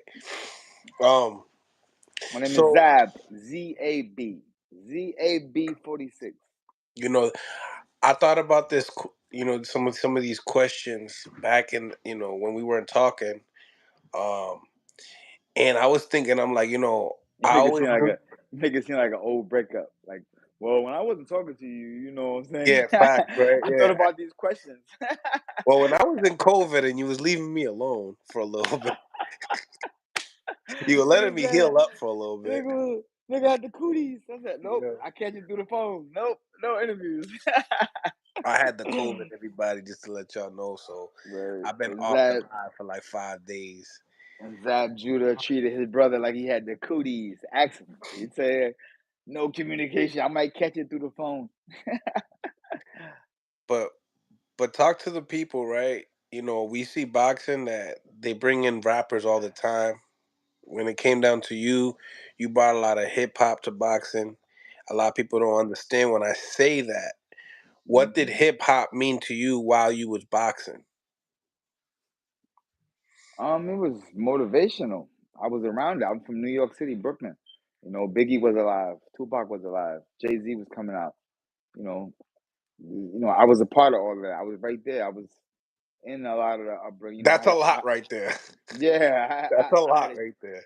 I had a chance to be around Big Daddy Kane and Slick Rick and Run DMC. Run DMC. I was around Run DMC. I remember when Run them used to come to my high school, Wingate Park. They used to come to the Wingate Park and perform. Dougie Fresh. Dougie Fresh is like an uncle to us. You know what I'm saying? You know what I'm saying? So it's like an uncle to me. I say that proudly. You know what I'm saying? Dougie Fresh. I've been around him from a young kid to a grown adult. You know what I'm saying? I've been around Dougie. You know, had the mentorship of a lot of these guys, bro. Like Keith Murray, another one of my for long time friends. Raheem, the rugged child. Shaheem, the rugged child. You know what I'm saying? Raekwon. Raekwon is my brother to this day, right now. We still like that. Method Man, my brother. We don't get to speak that much, bro. Every time I see him, we always sit down and chop it up heavy. Ghostface, another one. You know what I'm saying? Man, it's just it is what it is, man. Like, and these are older pioneers of the game now. MC Light, me and MC Light went to the same high school. Yeah, I remember MC Light back in the day. Yeah, we went to the same high school, Wingate. You know what I'm saying? So we share a lot of interest there and stuff. You know, so hip hop meant a lot to me, bro. I was around all of that circle along with me being in my boxing world. Mm. Mills Lanes in the chat says, "Are you going to be writing a book?" 100%. The book is being done now as we speak. Mm. It's just so Mills. Here's the problem: why I can't cap the book, why I can't close it, because, and I thank God for this so much. Every day of my life, and Mills, my brother, he can attest to this. Every day of my life, something new happens that's bigger than yesterday. If that should make Opportunity. sense. If that should make sense, guys. I swear to God, I be having things that happen that was bigger than yesterday. So I'm like, how can I close the book now on a chapter of Zab Judah? Like, we can't. Got to keep it open because there's new things that's happening. If anything, it's starting to get so hot. When it was you was in the Soul Brooklyn video too, done. Yeah, bro. So Brooklyn. Yeah, I mean that was come on. That was later. Think about before that. All the Little Kim videos. All of those way back in the. I was in the Rest in Peace video to Biggie. How about that? We'll always love Big Papa. I was in that video. How about that? How do you get like a phone call from their agents that they want you on there, or, Nah, no agents. Everybody that I've ever participated with in any music video, we've always had personal relationships. and they hit you I've up? They say, "Yo, Kim straight up, hit you up yo, and said, 'Yo, I need you in my video.'" bro, what's up, bro? We going up, video, remember the song? We was in the studio, we listened to it. Yeah, we doing a video. All right, cool. What up? I'm coming. Where at? Spin the block. I'm coming. You know what I'm saying? Little Kim was my sister. She lived when I was in Jersey. She lived around the corner from me. You know what I'm saying? We lived around the corner from each other, so we always would see each other daily. I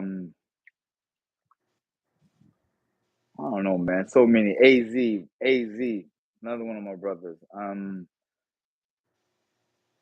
Cameron, another one. I see. We used to be in the neighborhood and all that. Used to play basketball at the park and all that. Man, that we spent days and days and days. These people that I spent days and days and days with sharing and swapping knowledge, information. Carl Thomas, the singer. Wow, look at that, Carl Thomas. Me and Carl's, forget about it. That's my brother. We chopped it up plenty of days. Word. So like sharing the experiences and knowledges of what they going through in their music, what I'm going through in my boxing, I've had the opportunity of us as entertainers have an opportunity of sitting down and chopping it up. So yeah. I mean, I mean, you've been around. Remy Ma, Pat Poose, both of them. I knew them before they was husband and wife, and Pat Poose, Brooklyn. We right there. He be East New York. That's my He brother. You loves know what I'm boxing. saying? He loves That's boxing. my Brody right there. We right there on the same ground. You know what I'm saying? You know what I'm saying? Real humble dude too. Well, he's solid. He's solid. He a real one. He a real one. Whoa, real one. You know what I'm saying? I'm doing my music now, so I know that we're gonna get closer and sit down. You know what I'm saying? And connect more and all that. So that's gonna happen. And now look, to have a full boxing career finish, receive the highest accolade you could get, the Hall of Fame Achievement Status Award, and now to turn around and start my rap career. Living, Come on, my guy. Come on, my living. guy. I got a song out right now. It's on all platforms. Go check it out right now. Called Fight Night Fresh. Johnny Boga, Zab Judah. Fight Night Fresh. Go check it out. Go cop it. Put it up. We moving. You know what I'm saying? I did my first show. That was crazy. That was ill. Mills. I was hyped. You know what I'm saying? And I'll tell you something funny, right? Something real quick. So the whole time we was doing the shit, they kept me in the back. Pedro was like, "Yo, don't pop out. Stay in the back. We don't really want the people to see you and all that. We want to surprise them and all that." So I'm doing that. We downstairs. You know how musicians in the back, niggas smoking 33,000 blunts, bro, nigga, going around the room. You know what I'm saying? 33,000 blunts going around the room. All that. So that's my time. Yo, I stay in the back the whole time. They give me the mic, all that getting ready. I know my part. I can hear my line. Yo, when I turned the corner and I seen all them people, bro. Bro, only thing saved me was the glasses, bro. It's a real story. Look, I got music. I got a music story then. As I turned the corner, yo, I see them people, yo, that shit. I wasn't expecting that. I wasn't expecting that. Only thing held me up was the glasses, and then I heard it, and I caught on, and from there I was comfortable. I was all good. But that was a real surreal moment for me when I turned that corner. I said, "Oh shit!" I wasn't expecting it. I wasn't. I didn't know what to expect because it was my first show, so I didn't really know what to expect. I just know from the rehearsals and everything, I knew exactly what to do. And when it come out, I turn the corner and go. And I was Mm. Oh Now, yeah, shout out to my brother Johnny Voga too. Today's his birthday. oh Shout out to man, Johnny Voga. happy It's his birthday, Johnny. birthday. Fight night fresh. We up right now. We moving. Yeah. Um, in the same time, right? Shakur got posted up on the top rank. Joel, look at Joel Vasquez. I don't know if that's a shot, a hit with a bat. What are you talking about? Yeah, like what are you doing? Yeah, we talking about boxing. Of course, I mean we got Zab Judah. We got Zab Judah We here. talking about life, my nigga. Hmm. Life. Um, and that's the beauty of it. When we talk boxing with somebody like yourself, you lived it. There's things that happen outside of the ring that can be potentially uh it could be potentially a problem for people because a lot of people don't know how to understand the fame to the hard work and separating that. You know what I'm saying? Some people gotta move completely out of their area code just so they can be able to function and perform the right way. Mm-hmm. Um, but for this Shakur Stevenson talk that I was going to talk to you about, he's initially half Puerto Rican, right? He Mm-hmm. doesn't embrace it as much as, Also, so you're gonna embrace that part right there, right? You're gonna. but I love it. but Zab, come on, Zab, is that what I'm supposed to be doing? Mill said, Zab, he ain't gotta embrace it. I got him. I That's gotta what's up. help. I gotta help with the situation out. You know what I'm saying? These guys, they're getting advised by the best advisors and stuff like that. I could pull up. You know, look at Pull you. up. Hey, yo, look, this picture was taken so long ago. Look, them was all the belts. That's what. Isn't that what everybody's fighting for today? Yeah. Look at that. Look how long ago I took this picture. Come on, man. Talk about speaking this shit into existence. Hello. When I had this picture, this wasn't even the WBO was not it wasn't even recognized as a good belt. Remember?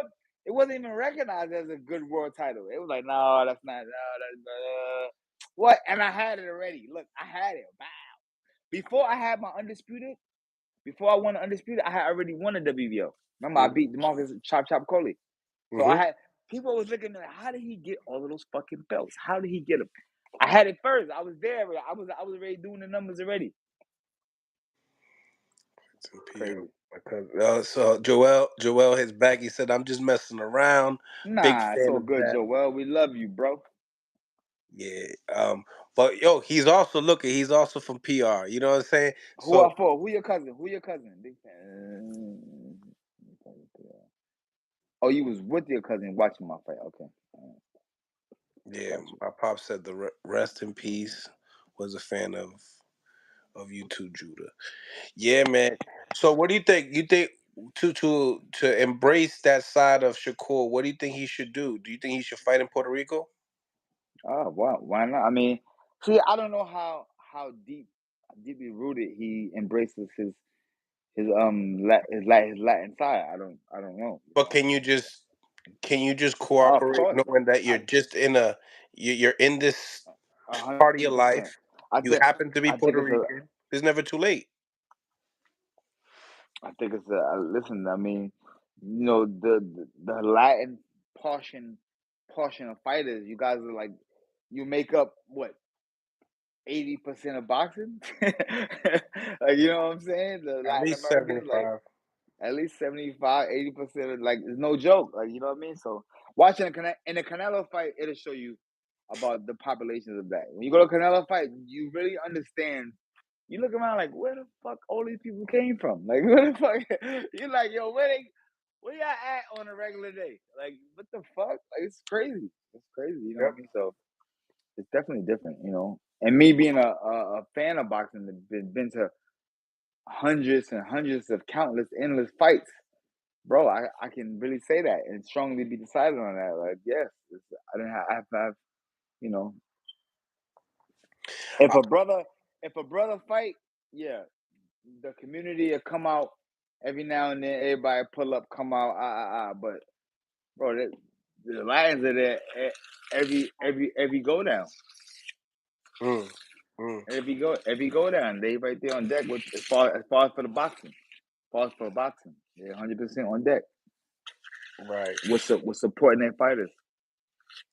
I feel like if that was to happen for Shakur, and he could definitely make New York City, the big room. Uh, y'all looking to y'all looking to do the Puerto Rican Day Parade. See that's one thing about Puerto Ricans that I love about y'all. Y'all look to turn any motherfucking thing into a party, bro. Like, oh, new Tiki tiki shoes, tiki puppy. tiki tiki tiki tiki tiki tiki tiki. The baby got new grades. Ah, puppy. Hey, what? They go crazy, my nigga. All my Puerto Ricans. Yo, I used to live in Coney Island, right? Hmm. Boom. So like people know my story. We grew up poor and all that. Boom. So we had moved to Coney Island to a Puerto Rican all neighborhood. This is all neighborhood and all that. So Bronx, nah, Brooklyn. Brooklyn, and yeah, in Coney Island, right? Boom. So the gang that was on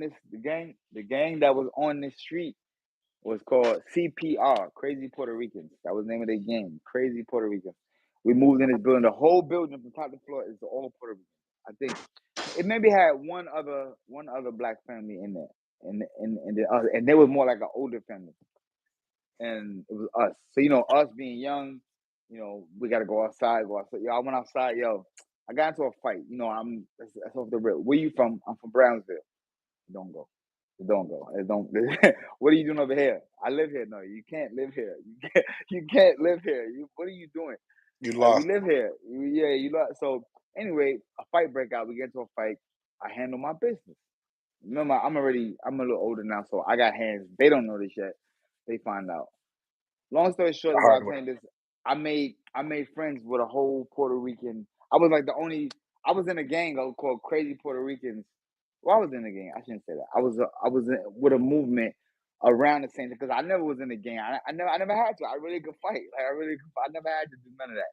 I never just jumped in nowhere, nothing. So I used to go to school and hang out with my guys from Crazy Puerto Ricans from the gang, and I forgot even the reason why I started that story. But yeah, I grew up around. Oh, so Puerto Ricans. Oh, I know why I said that. I said in the building. Whenever anything used to happen, party time, my nigga. They will party. I never seen people party Monday, Tuesday, Wednesday, Thursday, Friday, Saturday, and Sundays. Big party, big fucking party like you ever seen ever, bro. I never seen this ever. For real. So I guess I got a lot of my partying ways came from my Spanish people. No joke. And back in the day, you know, we used to do fight parties, and after the fight parties, they those parties used to run up to like 4 or 5 o'clock in the morning. In the morning. So you give a reason for a Puerto Rican to party, they definitely will. And it seems to me that Shakur might be another reason why we're gonna be partying more. Yeah, Shakur, listen. He might listen. I haven't talked to him about this. Or I haven't never even heard him mention. Have you ever wore a flag on his shorts or anything? Hmm. Oh, so there you go. See, that's what I'm saying. I never seen it. And now I know he's embracing it. That's what's up. Plus, Yeah, how could you not embrace who you are? You have to. exactly. Yeah, man, and it just comes out. You know, you're gonna get more fans. It's gonna be bigger fights. So I think that's something that he should definitely consider fighting in Puerto Rico at least one time. And like He you could said, fight. He could fight. He got skills. He got skills. He's a skillful fighter. No joke. when you do the pound for pound rate, like the Zab Judah pound for pound rankings, do you got a list? Say it again. You got a Zab Judah You pound ain't for? gonna do that. You ain't gonna do that, You don't man. You got ain't that? that boy. You ain't gonna do that, man. You boy, look at it. There you go.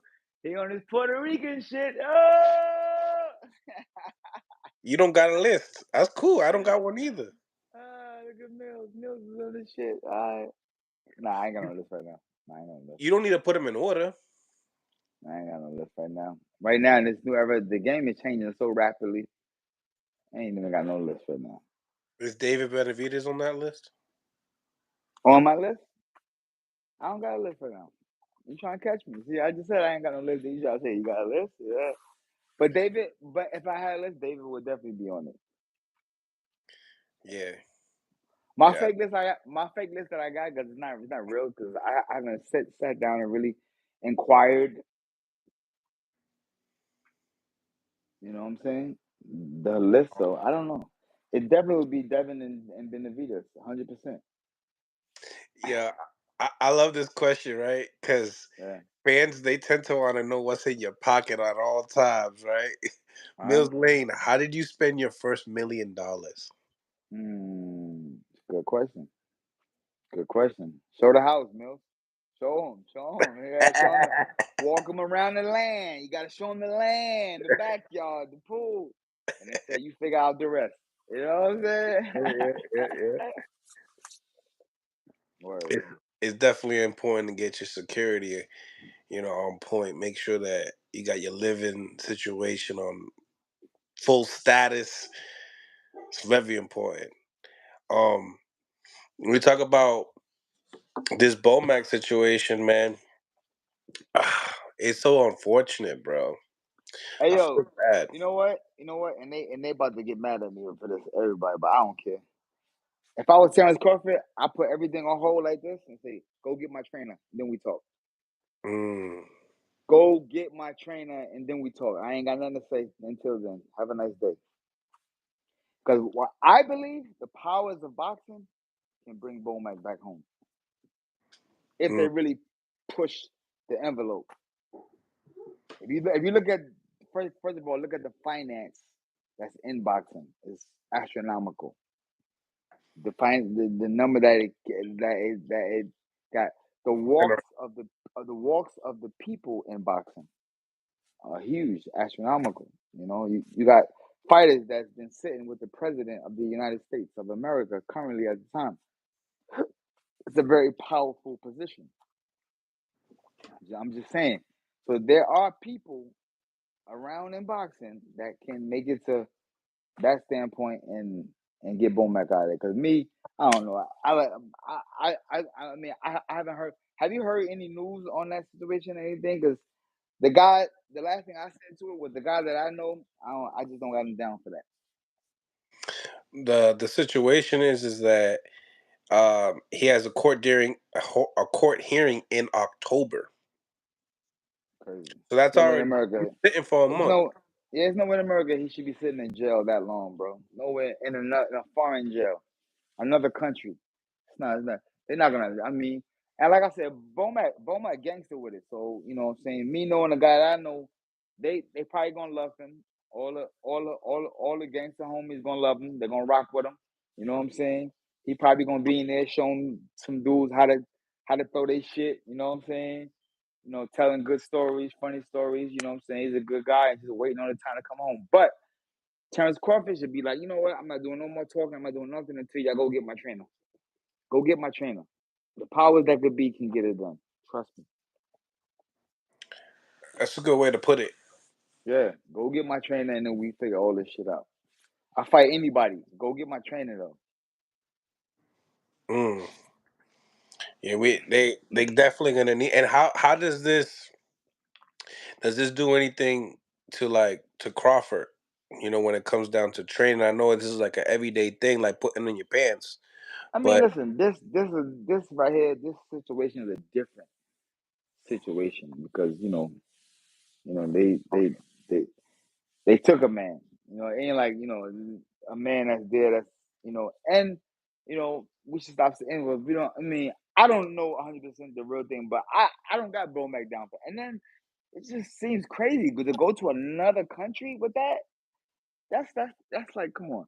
How did you make it from America over there? Like that's some shit I can't even see it. Then so what you gonna say? You got to a country that don't even got guns, and you found the only gun that was over there, and you had it. Like, come on, bro. Like that just don't sit well with me. I've been to Europe. Europe don't. They don't fuck around with no guns now. You don't really hear too many no gun stories. homie champion goes and says Eddie Hearn can definitely get him over here. Listen, man, the powers that could be that's in boxing could go get my man out. Go get my man out, man. What y'all That's holding for? crazy that Yeah. champion said that too, because it's like, imagine, you know, this guy over here just ignores the rematch clause and fight like Conor. Yeah, I'll get you Bomac right now. You just go fight Conor Ben. Conor Ben will be in training camp right now, fucking with me. Right. He be in training camp right now, getting ready. The day to be announced. My man will be home and all that. Word, trainer be home. But nah, that's different. Yeah, man. It's super, super unfortunate for that to happen right now. Ooh, unfortunate. People in the world connections can help Bomac for. Yeah, I mean, connections, man. Connections do everything. Connections is everything in life. Yeah, people got man, nigga, man. El Chapo built the fucking escape route under the jail, bro. Don't tell me everything ain't nothing is possible, bro. Anything is possible, bro. My son built a tunnel. Come on, man. You know what? How many years was they building that It for? had lights Years. and everything. How many years was they building that for? Before his time, had to be. You know what I'm saying? So if anything like that could be done, and we seen way more stuff like that happen. We seen, you know,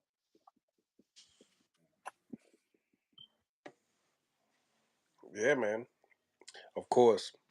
Um, my next thing I was gonna ask you right?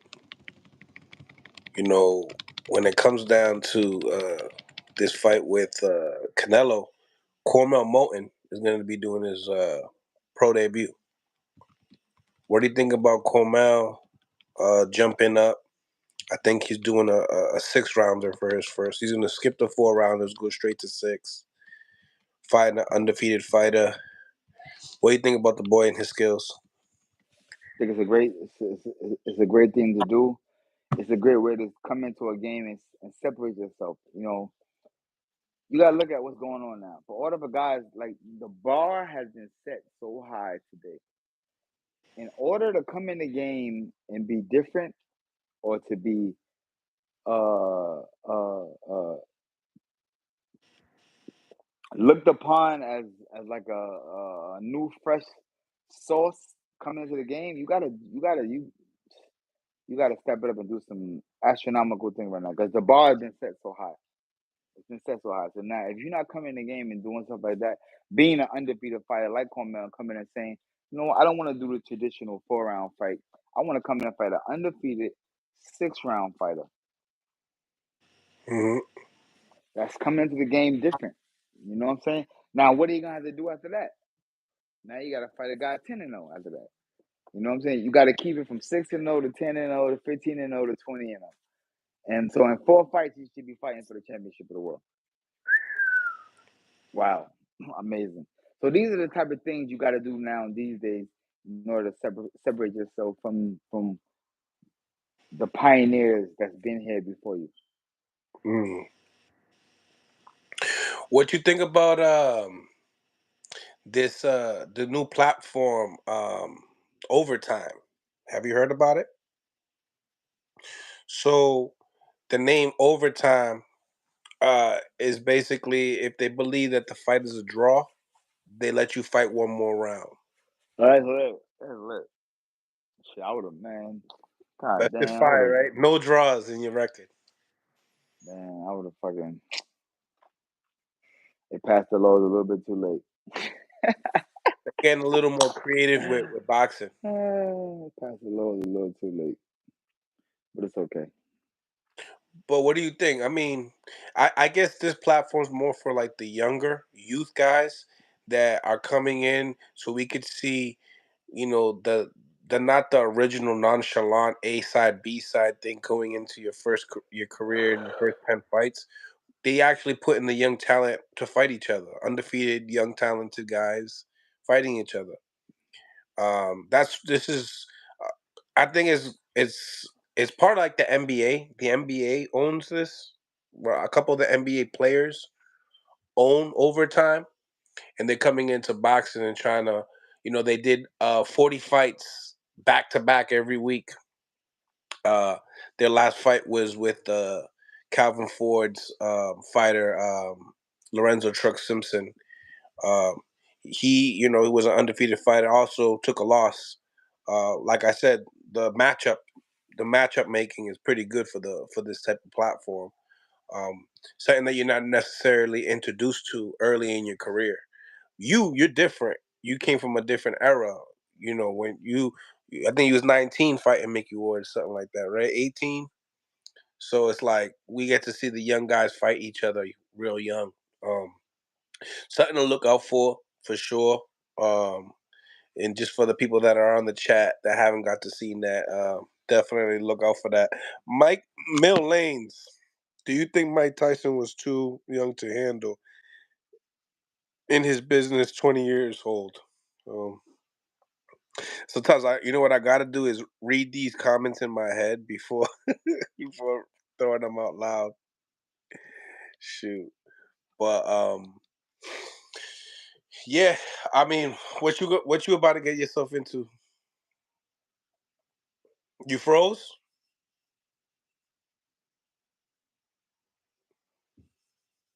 Did we freeze here, guys? Zab, I like the new league, but it just seems like a cop out for the judges. A lot of fights will come down to the overtime round. I definitely agree, Al Booger, but it's interesting for the sport. The things that I don't like, I like it that they're introducing these platform to the kids at a younger age, which I think is really key. Because if you had draws, then you have rematches and trilogies. They become more financially, you more revenue for the fighters later on the road for their career. Sometimes you do such a great job in one fight that you make so much more money in the second, the rematch. I mean, think about Gotti and Ward. They did a trilogy. Nobody knew that it was going to be like that, to the point of the money that they made in the second to third fight. So I feel like that overtime platform, it kind of messed those opportunities up. But besides that, having these young prospects coming in and fighting each other early, I think is cool to watch as well, because we get to see, I remember you on overtime, and you know you did pretty decent, or I love the way you fought. So I mean, I think that's what I think about the platform, but I really appreciate the platform. I like it. I think it's new to boxing. I think it's better than the combat league that's just going on. The one, the one rounders, the two rounders. It don't do it for me. It just doesn't do it for me. You know. Shout out to everybody in the chat as well. Make sure you guys smash a like button. Let's get this to 100 likes here so we can keep this ball rolling. Um, I had a great time chopping it up with you guys and Zab. What I mean? Make sure you guys smash the like button before walking in. We're almost at 80 likes, so let's smash it. Smash it like you're smashing your girlfriend on the weekend. Smash it. Finger that like button, ladies and gentlemen. Um, Other than that, just to let you guys know, I will be talking to Shakur Stevenson next Saturday. Well, this Saturday coming up. We're going to be discussing more things. Also, going to be chopping it up with Frank Martin this week as well. I'll be going to Mexico, so I'll have some service, and I'm going to be doing probably maybe one interview, maybe an interview every other day. I was sick with COVID, so I wasn't able to chop it up with you guys the last 5 days. So shout out to the chat that's been rocking with me ever since. Much love to everybody on the live. Hopefully, you guys enjoyed this segment of the Mill City Boxing and Zab Judah Brunch Show. Um, but nevertheless, God bless, and we're gonna be on to the next. Make sure you guys smash the like button, leave a comment, and let me know what y'all think about my channel. Much love to everybody.